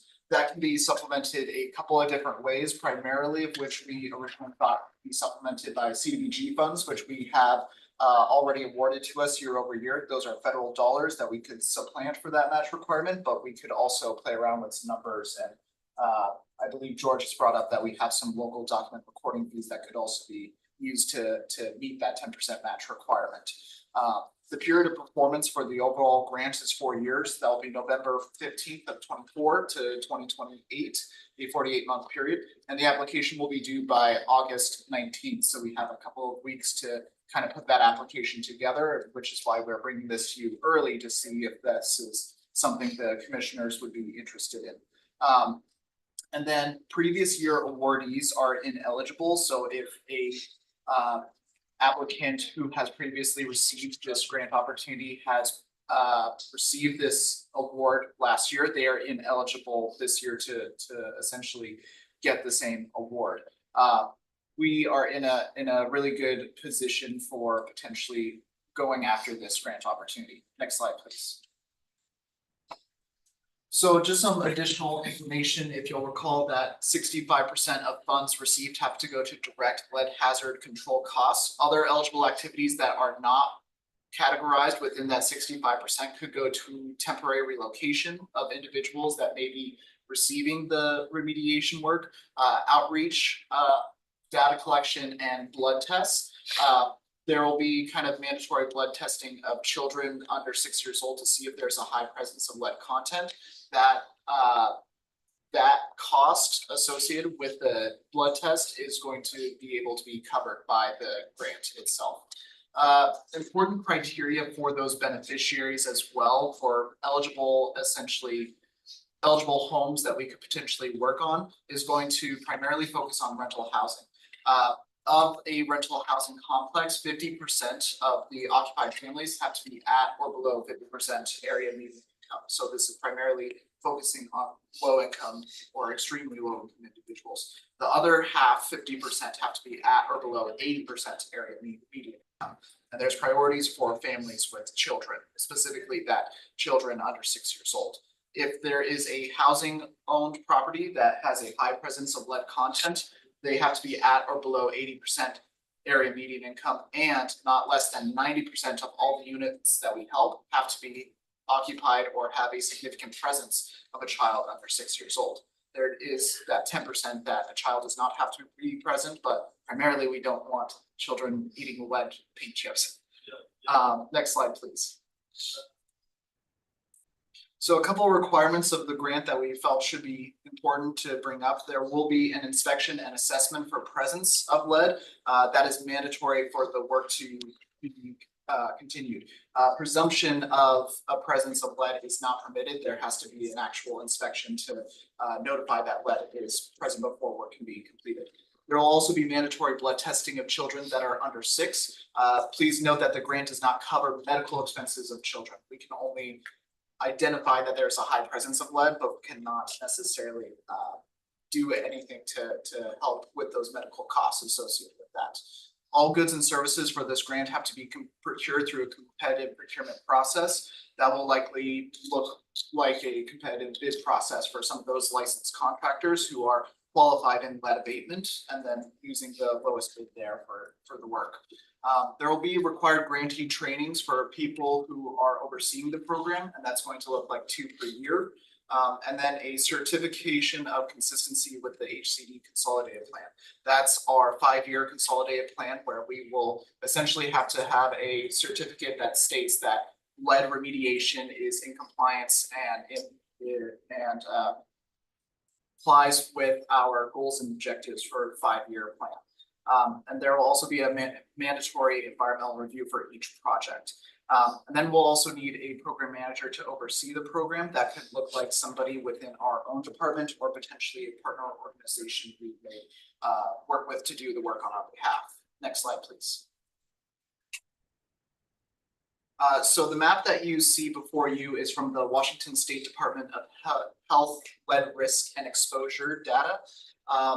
According to the appendix that was attached in the grant opportunity, the NOFO, the city of Spokane has about 10,402 homes that are pre-1940 And then the Spokane County at large has 11,929. So taking out the city, we have roughly 1,500 in the greater Spokane County area.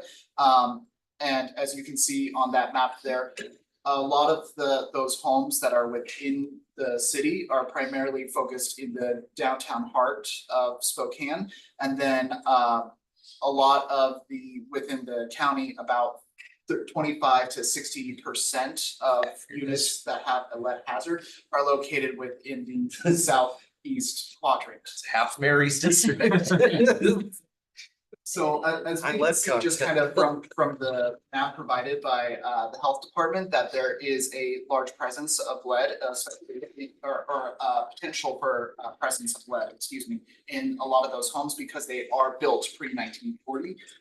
There is a lead safety law that applies to homes built pre-1978 that we would also take under consideration, but the priority going to 1940 homes. Next slide, please. So because we have not necessarily begun the application, this is more of just kind of exploratory conversations with both the commissioners and partnering organizations. So we have reached out to the city of Spokane for more information on their lead programs and see if they have any information that they could provide at this time. Those conversations proved constructive. They are not going to go for this grant opportunity, which means that we are able to work within the city of Spokane as well. If they applied for the grant opportunity, then we would only be allowed to work within the county jurisdiction and not within the city, because they are not going for the grant opportunity. We can work with a partner organization to work anywhere within Spokane County. They are also willing and able to collaborate, potentially providing some additional data collection information, and we may also reach out to them if they are interested in potentially providing a match opportunity, but those conversations will be at a later time as well. So doesn't SNAP maintain an inventory of houses that are in need of, remediation? I can't speak to that. I know that at the city, we had a lead safe program for a number of years. And between, I think it was Kimberly and Haggard as well as SNAP were administering that at different points in time. So they'll have an inventory of homes that have been worked on there, but I don't know if it's like potential or at-risk homes, but that would be something that we put out in the request for proposal to get some of that information and see how folks are screening. So I know that when I was with the city, SNAP did all of that work for us through the CD department and stuff, but here at the county, we didn't operate the same kind of programs they had for remediation of the city and stuff. And so I don't know what the motivation would be for SNAP to create a database that's outside the incorporated areas. So looking at the southeast part of the county, how would we go about finding out? I mean, how do we notify and how do we find out who has potential for lead piping and who doesn't? Yeah, I think that really, as we craft the request for proposal to identify an agency that would be willing to administer this on our behalf, pass-through entity, it would be looking for and putting that criteria in that request for proposal to say, we want to make sure that we're focusing on those rural areas of the county that have not had access to this type of programming in the past. So something that we build in definitely in those areas. Let's see, Commissioner Waldron, and then I'll ask my question. Oh, thanks. So this is a good program. I was involved with a program through EPA years back with the Lands Council. So they might be a good also partner to reach out to. Years back, they were involved with some lead testing programs. So does the city still have this particular grant, the city of Spokane, or did they let it lapse at one point and this would be an opportunity to do it countywide then?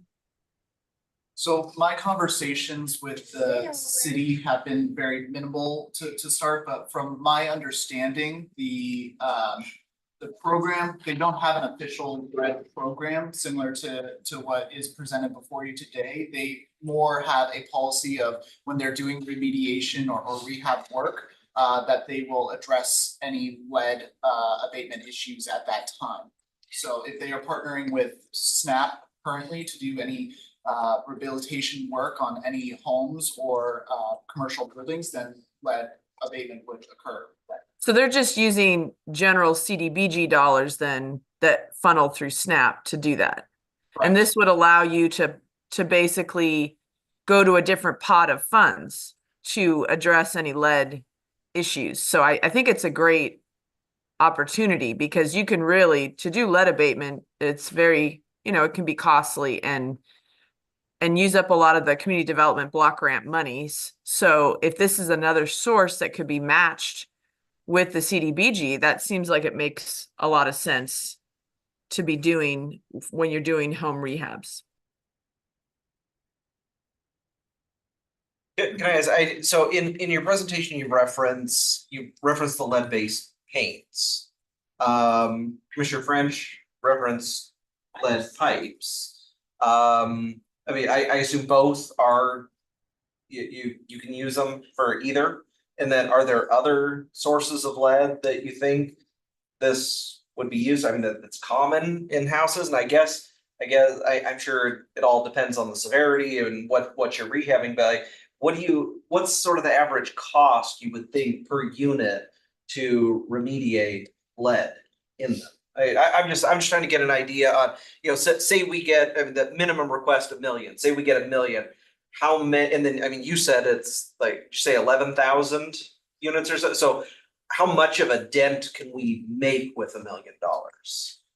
So you bring up a very good point that it's going to primarily depend on a case by case basis. The national average is about anywhere between $9,000 to $30,000, which is a pretty big gap. And again, severity of the work, but so if we had a $1 million grant and let's say 30,000, then you can only do so many homes with that. We probably wouldn't make too much of a dent, but that's of course all hypothetical. If we went for a $4 million grant and say averaging 15, then we could make significant progress to addressing a lot of that. Is the workforce there to get the work done?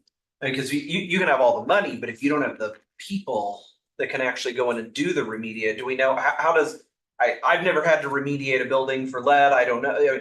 Is that workforce there? I mean, can we get these dollars? Because period of perform. I mean, I guess they give us 4 years, but still, do we have the workforce to get? Say we did get the maximum $4 million.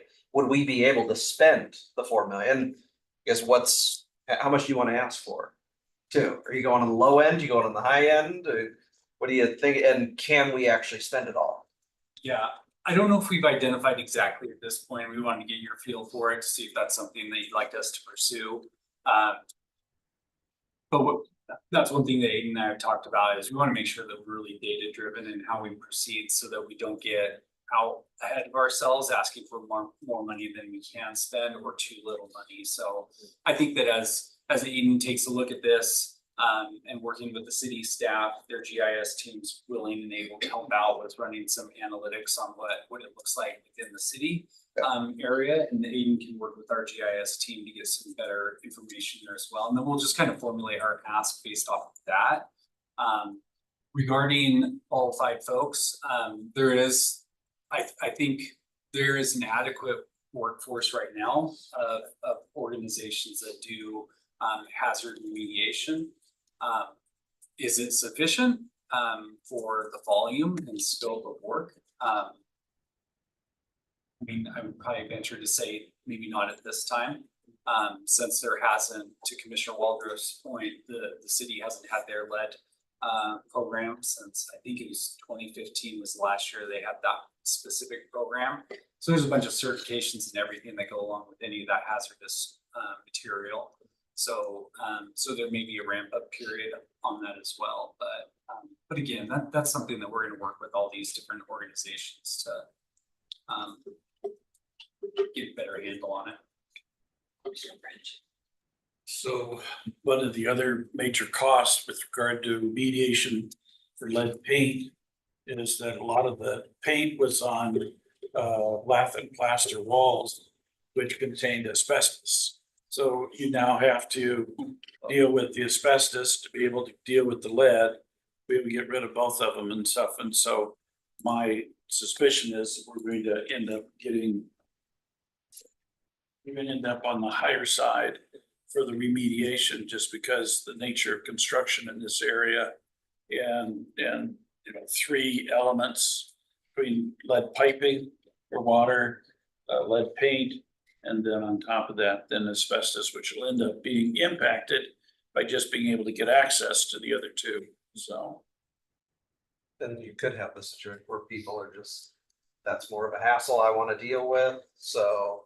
that's Yeah. kind of what we ran into when I was with the city, is that even though you had the money, they didn't have The owners of the the property. wherewithal, Yeah. the ownership of the property, or the wherewithal to allow for the construction to occur. And they couldn't be in the property and stuff, so it's a bit of a challenge. It's a worthwhile effort, I fully support doing it. But just go with eyes wide open in terms of what we're getting into. That you could run into folks that are like, hey, Yeah. this is more of a hassle than I wanna deal with. Yep. Commissioner Mulder? Yes, I think it does get pretty pricey and challenging. So even though the dollars, like, you know, $3 million or something may seem like a lot, there's not that many property, you know, it takes a lot to do the testing and and as Commissioner French was saying, sometimes it's pretty challenging. People have to move out, but I do think it's worth pursuing. And if the city is willing to be a partner, I think that's great. And you know, if there's contracts that the city or that we have with SNAP, that this would be a good add-on, I think that would be wonderful. The other piece, that the reason the Lands Council got involved, and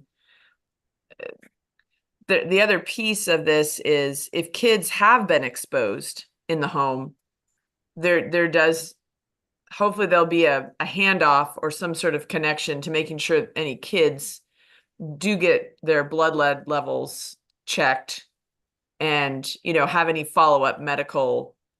I think that was part of the program that the city and the Lands Council had at the time, was that the Lands Council coordinated the lead testing with the humans, and the city was doing the follow-up lead remediation in the home. So I don't know how that works. But that's just important to make sure that if there is lead found, that people get accurate medical information about how to make sure their children are tested for their blood lead levels. So that's just my last thought, but I think it's great to pursue. Yeah, I'm happy to have you pursue it. I just want to be making sure we're reaching out to the, you know, the small towns in South County, to make sure just, you know, that we're paying attention to them as well. Since the city has the opportunity to get this grant on their own, we're choosing not to. I want to make sure that, you know, we're still coordinating with them. We're also looking at for South County, since that seems to be one of the highest areas as well. And then it's just, you know, a lot of these homes, when we say like 10,000 within the city or 11,000 outside the city, not all qualify, you know, because of the income levels. So, you know, so it doesn't mean that all those homes are going to get the help.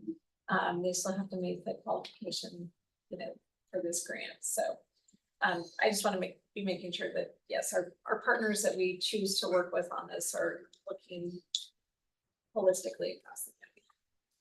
Yeah, and we really want to prioritize that rural outreach through this grant. I also think you did mention this, but like this is another example of kind of like the tier program that Paul brought before you all, where the city didn't pursue that. And so we pursued it on behalf of the region. We're doing another regional pursuit here as well. So I think it's just a great example of the team really looking out for the interests of our county constituents as a whole. Perfect. Yeah, no, and thank you. And I think it's great to just continue to be looking for these new opportunities. So thank you for all your hard work. Well, speaking of future opportunities, I did have one last slide that I wanted to kind of just present before you.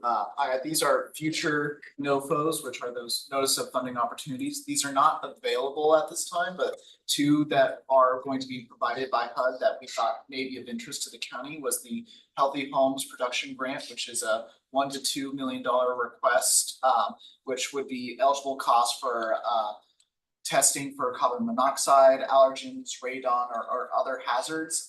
We, as the county and as our department, recognize that there's a high presence of radon in our area, and so we thought that that may be a grant of interest to the county. And then there's also an older adult home modification with a $500,000 to $1.25 million request that allows older individuals to essentially age in place. So it would allow for home modifications like ramps, rails, etc., to allow people to stay in their homes. Yeah, and the Healthy Homes Production Grant, would testing for PFAS and PFOS be included in the allowable testing on the?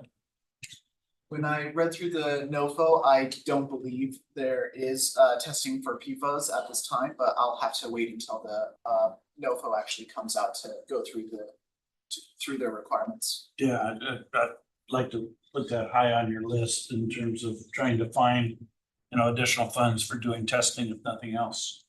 Okay, thank you. Just call it passive, because then they could add that. They could add it to as the part of list, the other hazards. So if we, before the final NOFO comes out, it might be worth touching base with them.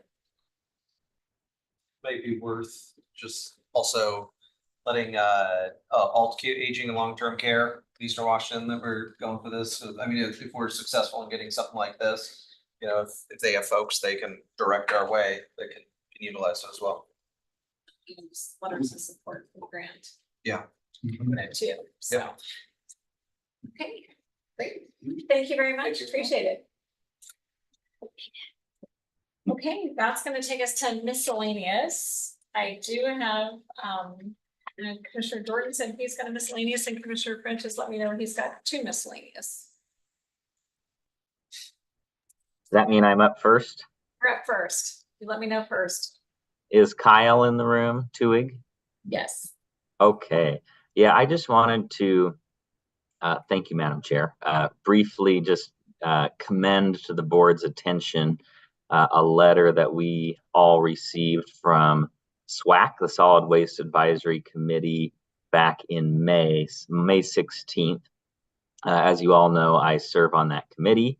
And over the past several months, there have been some residents who have attended those meetings, raising concerns about litter and dumping, mainly in kind of the Palisades area. I think that's where some of the folks live who raised this issue. And at some point along the way, SWAC decided to, put some time and thought into looking into the issue, looking into their role. And the end product of that was a letter they sent to us, basically advising the board that this is a concern that they have heard. And I think the letter states that there is a need to fund a comprehensive and sustainable program to address indiscriminate dumping and littering. And so I just wanted to let the board know about that. I personally would certainly be interested in hearing from Kyle's team about what are the possibilities there, or do other counties have such programs that might help us deal with some of the challenges that residents are reporting. The letter states that, we're already using Geiger crews as we can. There's already, we have enforcement capabilities, but I think that what Kyle might say, and he's certainly welcome to join and set the record straight, is that some of those things may just be not able to meet the scale of the challenge. So anyway, just wanted to raise that, ask Kyle if he has anything else to add, and just find out if there's any interest in exploring what options could be in this area or not. And then I have a meeting coming up with SWAC in the next couple of weeks. I can then report back to them, just let them know their letter was received, we did raise it as the board, and if there's any further steps we want to take, I can report back. Kyle, are you there? Do you want to add anything? Yes, I'm gonna have him move over by me so he can be on the screen. Thank you, commissioners. There's certainly a lot of ways that the county could go about it if there was such a desire. You know, certainly litter cleanup programs are more common in urban environments where you have boundaries, you have typically developed right of ways, you have focus areas like the river or a downtown. There are counties that do have other litter programs. Most of them are not as geographically spread out as we are. But it's certainly something that could be done. You know, we're pretty focused on ramping up operations for the transfer stations, but you know, there's a world where we could run a program out of solid waste and fund it through our rates. We would have to dedicate a funding source to it. You know, right now, like dumping in the right of way comes out of the road funds because we don't really have a choice. The road crews have to clear and make a safe roadway, and we can't have one fund benefit another because there isn't a way to. We haven't dedicated a funding source out of our solid waste rates or like the EPC charge to say that this can go towards recovery of those. The labor and even the disposal efforts for those.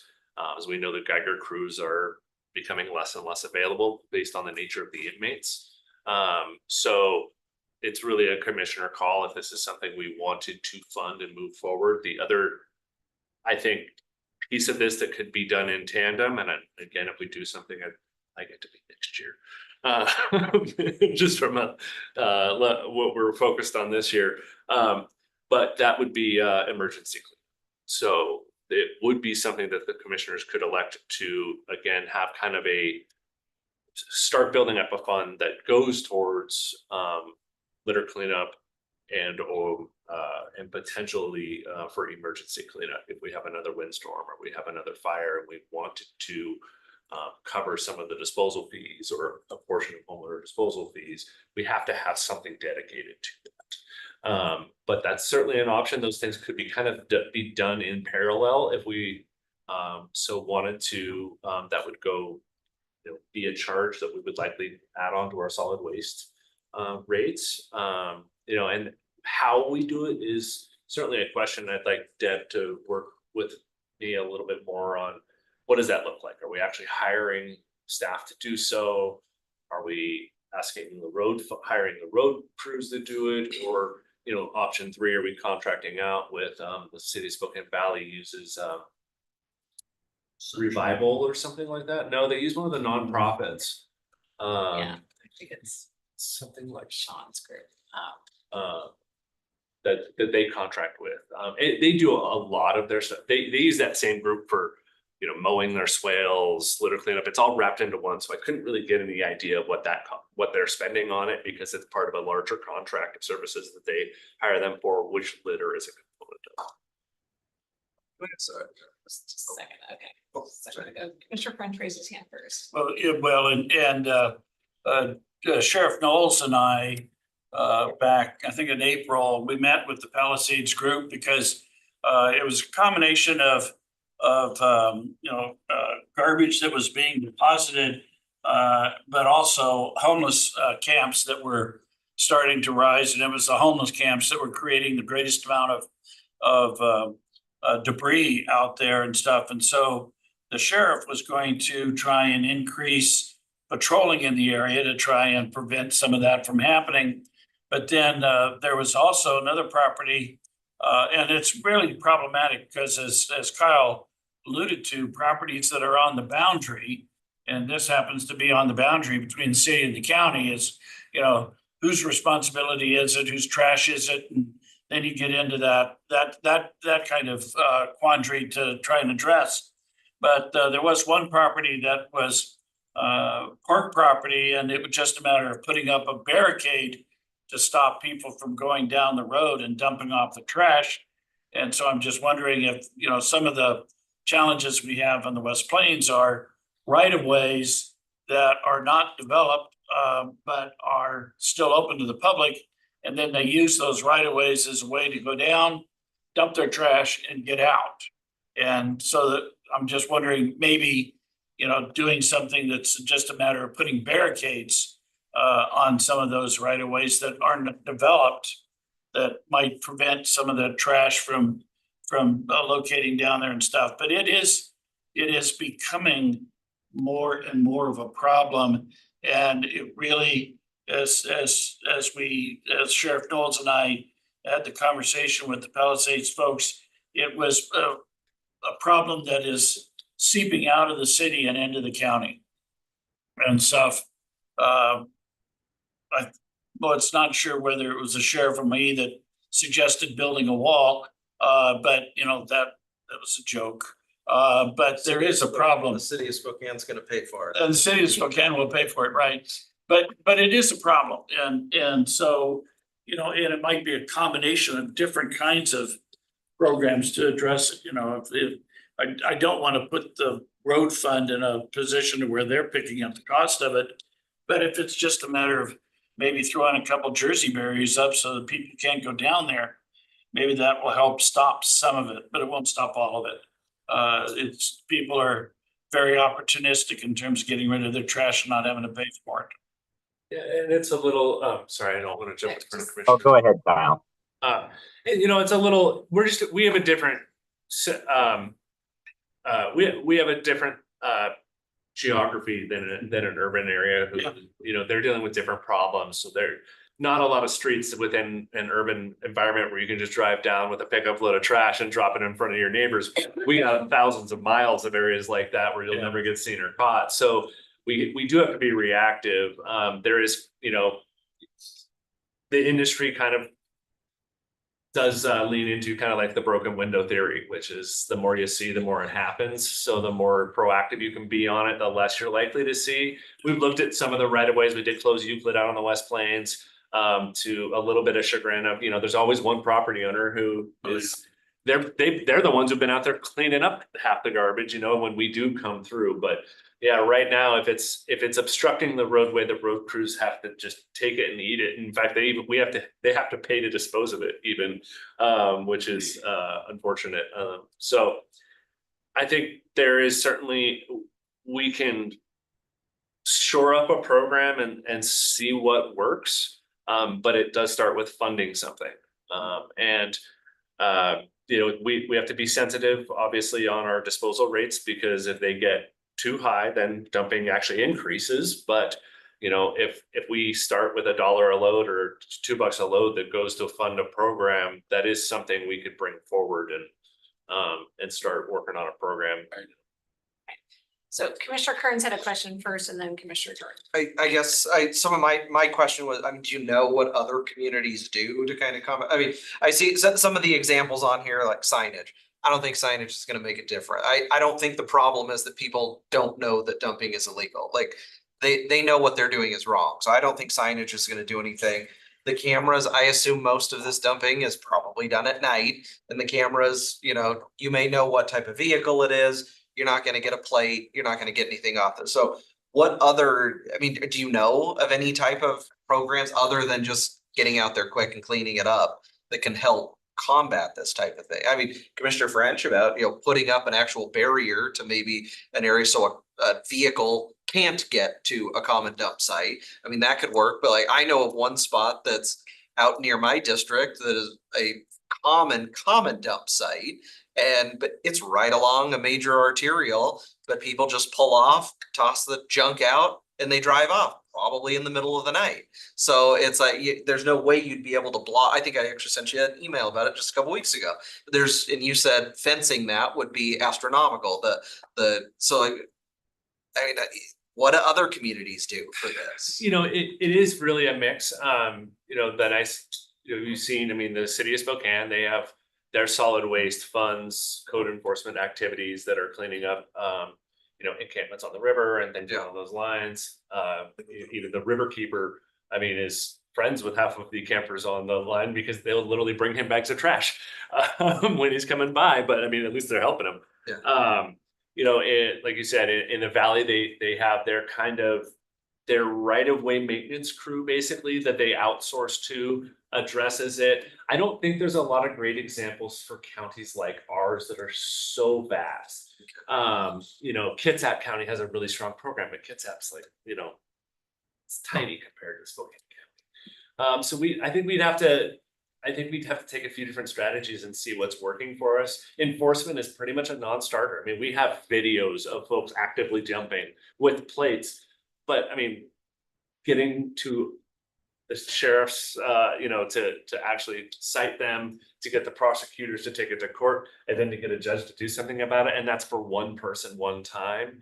I know people don't like to pay, the good actors don't like to pay for the bad actors, but in a lot of ways, that's the way of the world. And the more you're on top of it, I think there will be hotspot areas that we would try to address a little bit more strategically. But like, I mean, like you said, I mean, Valley Springs, come on, how many times? And the property owners are just as upset about it as well. And there is a little difference between what falls onto private property and what falls onto the right of way. I mean, we're not typically going on to somebody's parcel to clean up their parcel. That does. Sometimes that is the issue. Well, I mean, I've gotten complaints where people are saying there's illegal doing, and we look and it's like, that's not right of way. That's not a county parcel. That's a private property, and that's a totally different issue. Yeah, and you know, that is the one thing that, you know, either can be a code or a health district thing. We got calls from the health district on the property in your district concerns, you know, but they don't mess with the right of way. Okay, Commissioner Jordan, you've raised your hand. Well, the only thing I wanted to say is I'm obviously just bringing this up as a miscellaneous without a heads up to people. So I just wanted to put it on the radar. I think Kyle's got some good ideas. We could, you know, get some more information about what other counties and jurisdictions do. We don't have to make any decisions, of course, but I'd love to be able to tell SWAC that we're going to look at it and we'll continue discussing it, and appreciate their attention to it. I would love for us to look at it. I mean, I get a lot of calls on this, get a lot of emails on this every year. I mean, it's an issue. And so I'd love for us to have sort of a defined program or defined procedures on how we deal with this. The I'd love SWAC for, committee to look at it and come to us with some recommendations.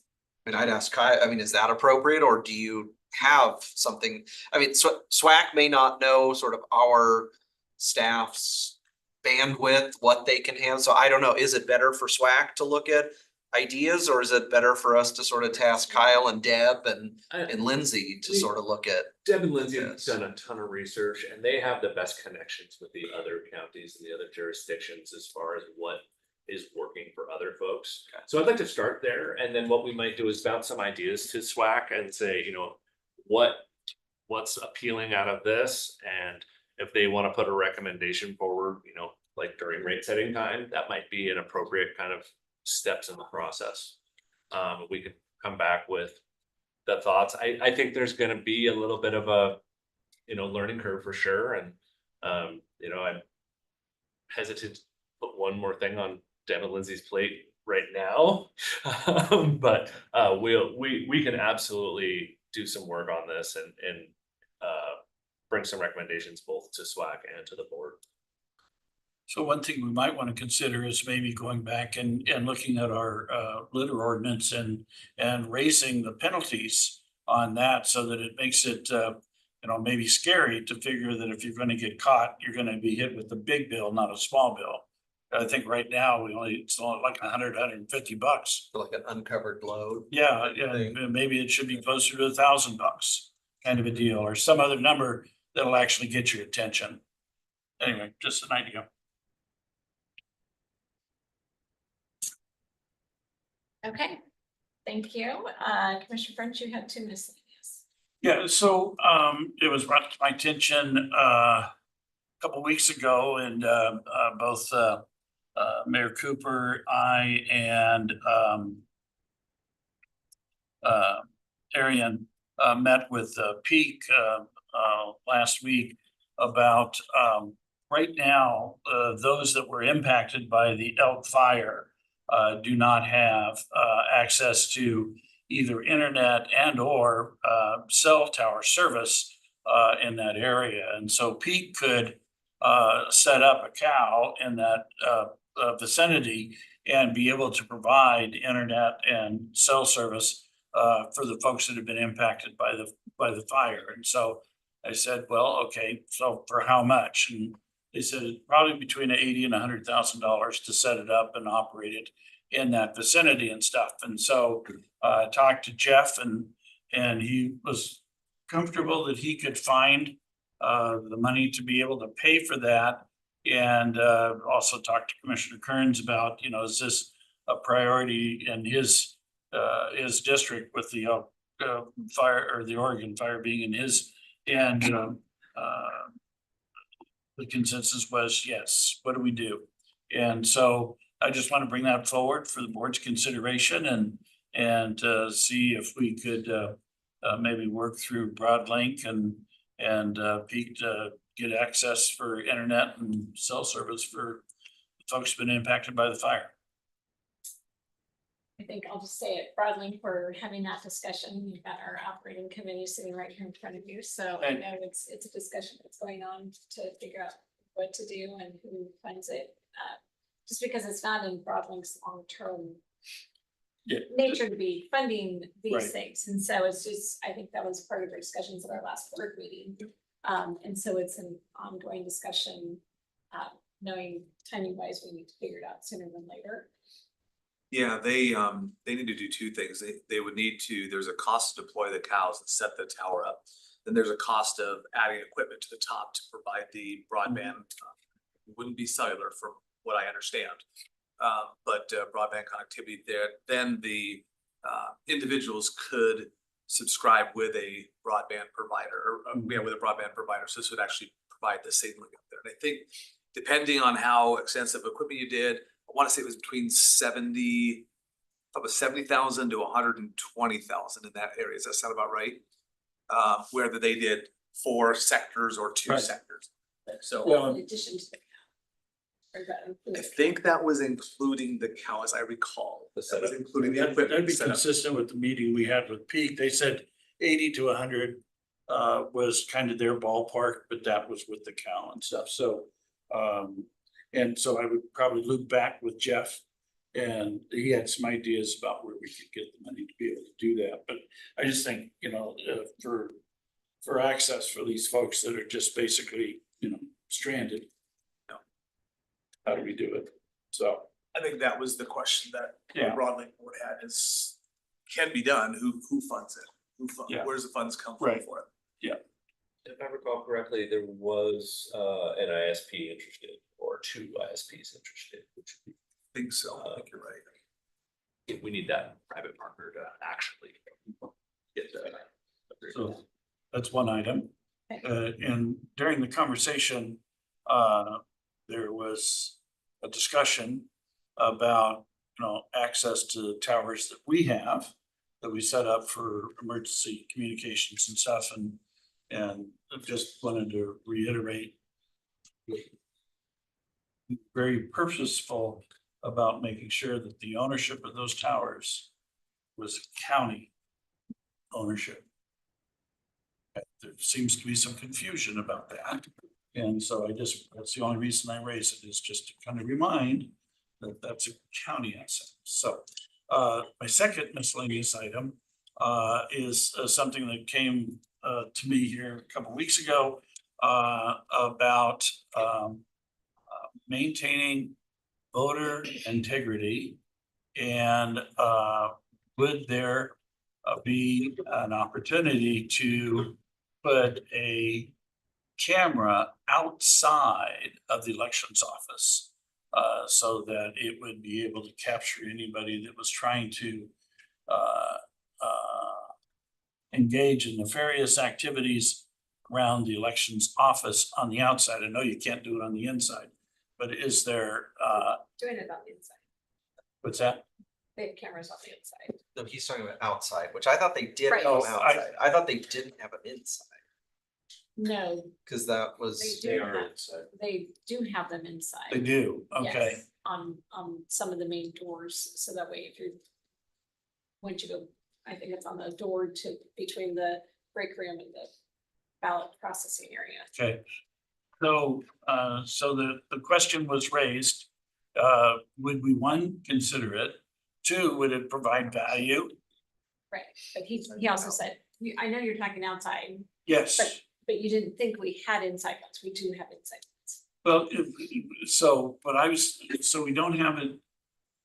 And this is kind of off topic, but in the counting room and all that kind of stuff, we've only got it. So maybe we need Vicky to come in with. Okay. To have a discussion on where we do have cameras now, because Okay. there was a grant funding that came in for cameras interior. Okay. And I don't actually know exactly where all those cameras are and if they're up and running right now, so. Yeah, and I did not get involved with the detail. The question was asked of me, and I said I would carry it forward. I've done my job. I am, no, I just, that was the question is, you know, would there be any value to us setting up a camera for the parking lot kind of a deal? So there you go.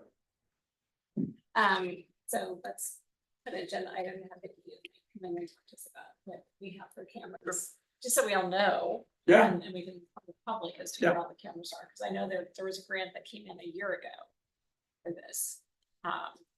So, and then is there, what would the cost be to put it on the outside? I guess so we would need to look into that. But Yeah, and I don't want to be redundant of things that we've already done. But if this improves the system, well, would we consider it? If it doesn't, then why would we do it? But the question was raised and now I've put it on the table. I mean, because we already have, Yeah. I mean, scan everywhere to go. So I mean, part of the question to ask is, would we gain anything by doing that when we've already got the badging system and we would know if somebody fits in. Yeah. So. Okay, those are my two items. Goodness, yes, Ms. Laney's. Yes, so I had two that have to do with the recent Supreme Court rulings. I was wondering, so a discussion, so Chris, and we may need to have Rob Lindsay in on that, so we've had discussion over the years, the whole thing about the 7 parts per quadrillion for the discharge. Does the Chevron case impact that at all? Not directly. Anyway at all? Maybe not directly, but indirectly. Indirectly. I was just wondering, because I don't think, because Congress have never taken it. Depends on what happens. Okay. Okay. There's no immediate impact. Okay, that I just. That specific decision on what is currently going on. Down the line, quite possible. Okay, but nothing immediate that we need to change course or that this opens a door that wasn't open prior with this. Nothing that I'm aware of. Okay. Coming out of that gate, right? I mean, that changes federal stuff. It's gonna take a while to kind of flow down. Okay. Acts to come on other matters that were not the direct subject of that case. Okay, all right, okay. Okay, and then with the ruling on encampments and sort of the change that we saw there, just kind of wanted to float the idea. Last year, I know the voters of the city of Spokane passed their Proposition 1 with their 75% of the vote.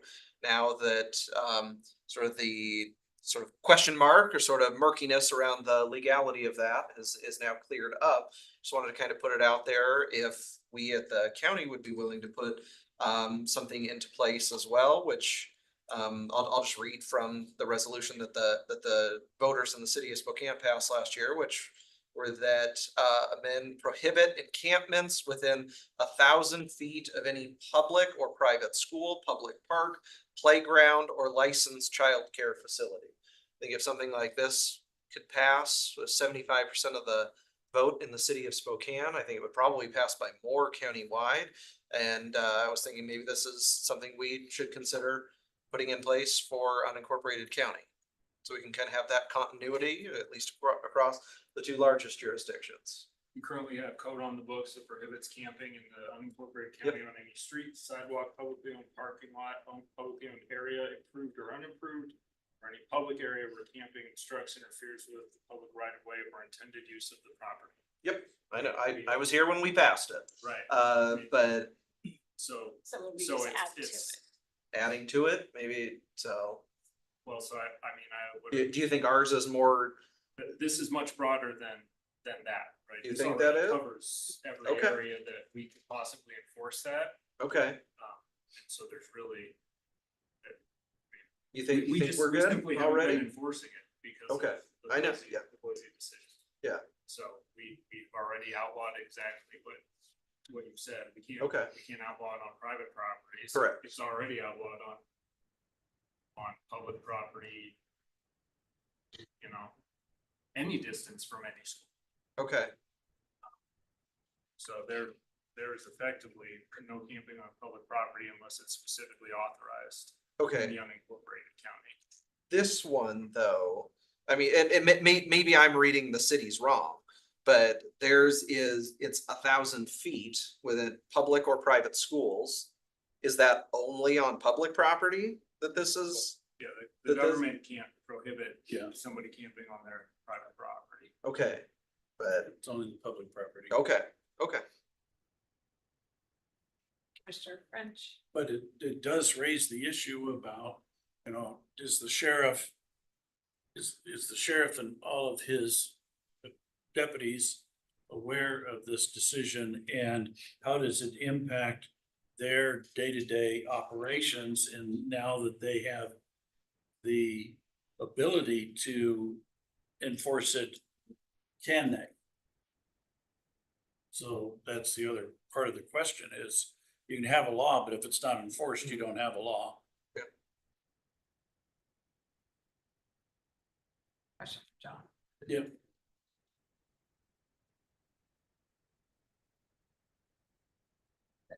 It's John. Yeah, oh yeah, no, I'll reach out to him. Perfect. I go back to something Commissioner French made. So on the Shrek Towers, nope, French.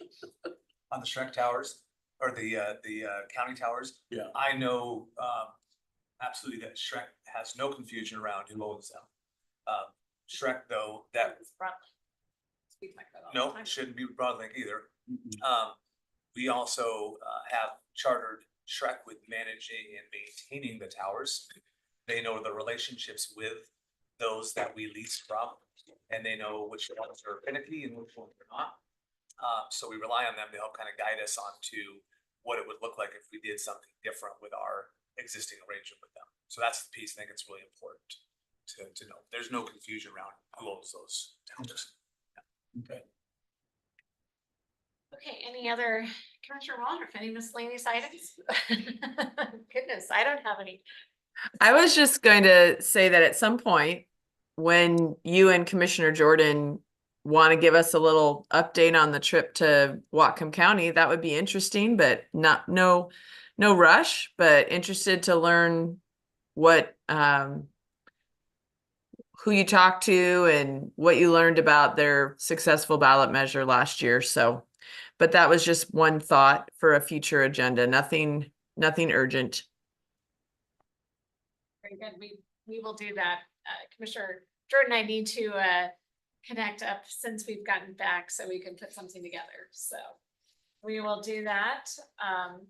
So there's 3 executive session items, it looks like. We will not get to all 3 of them this morning, though.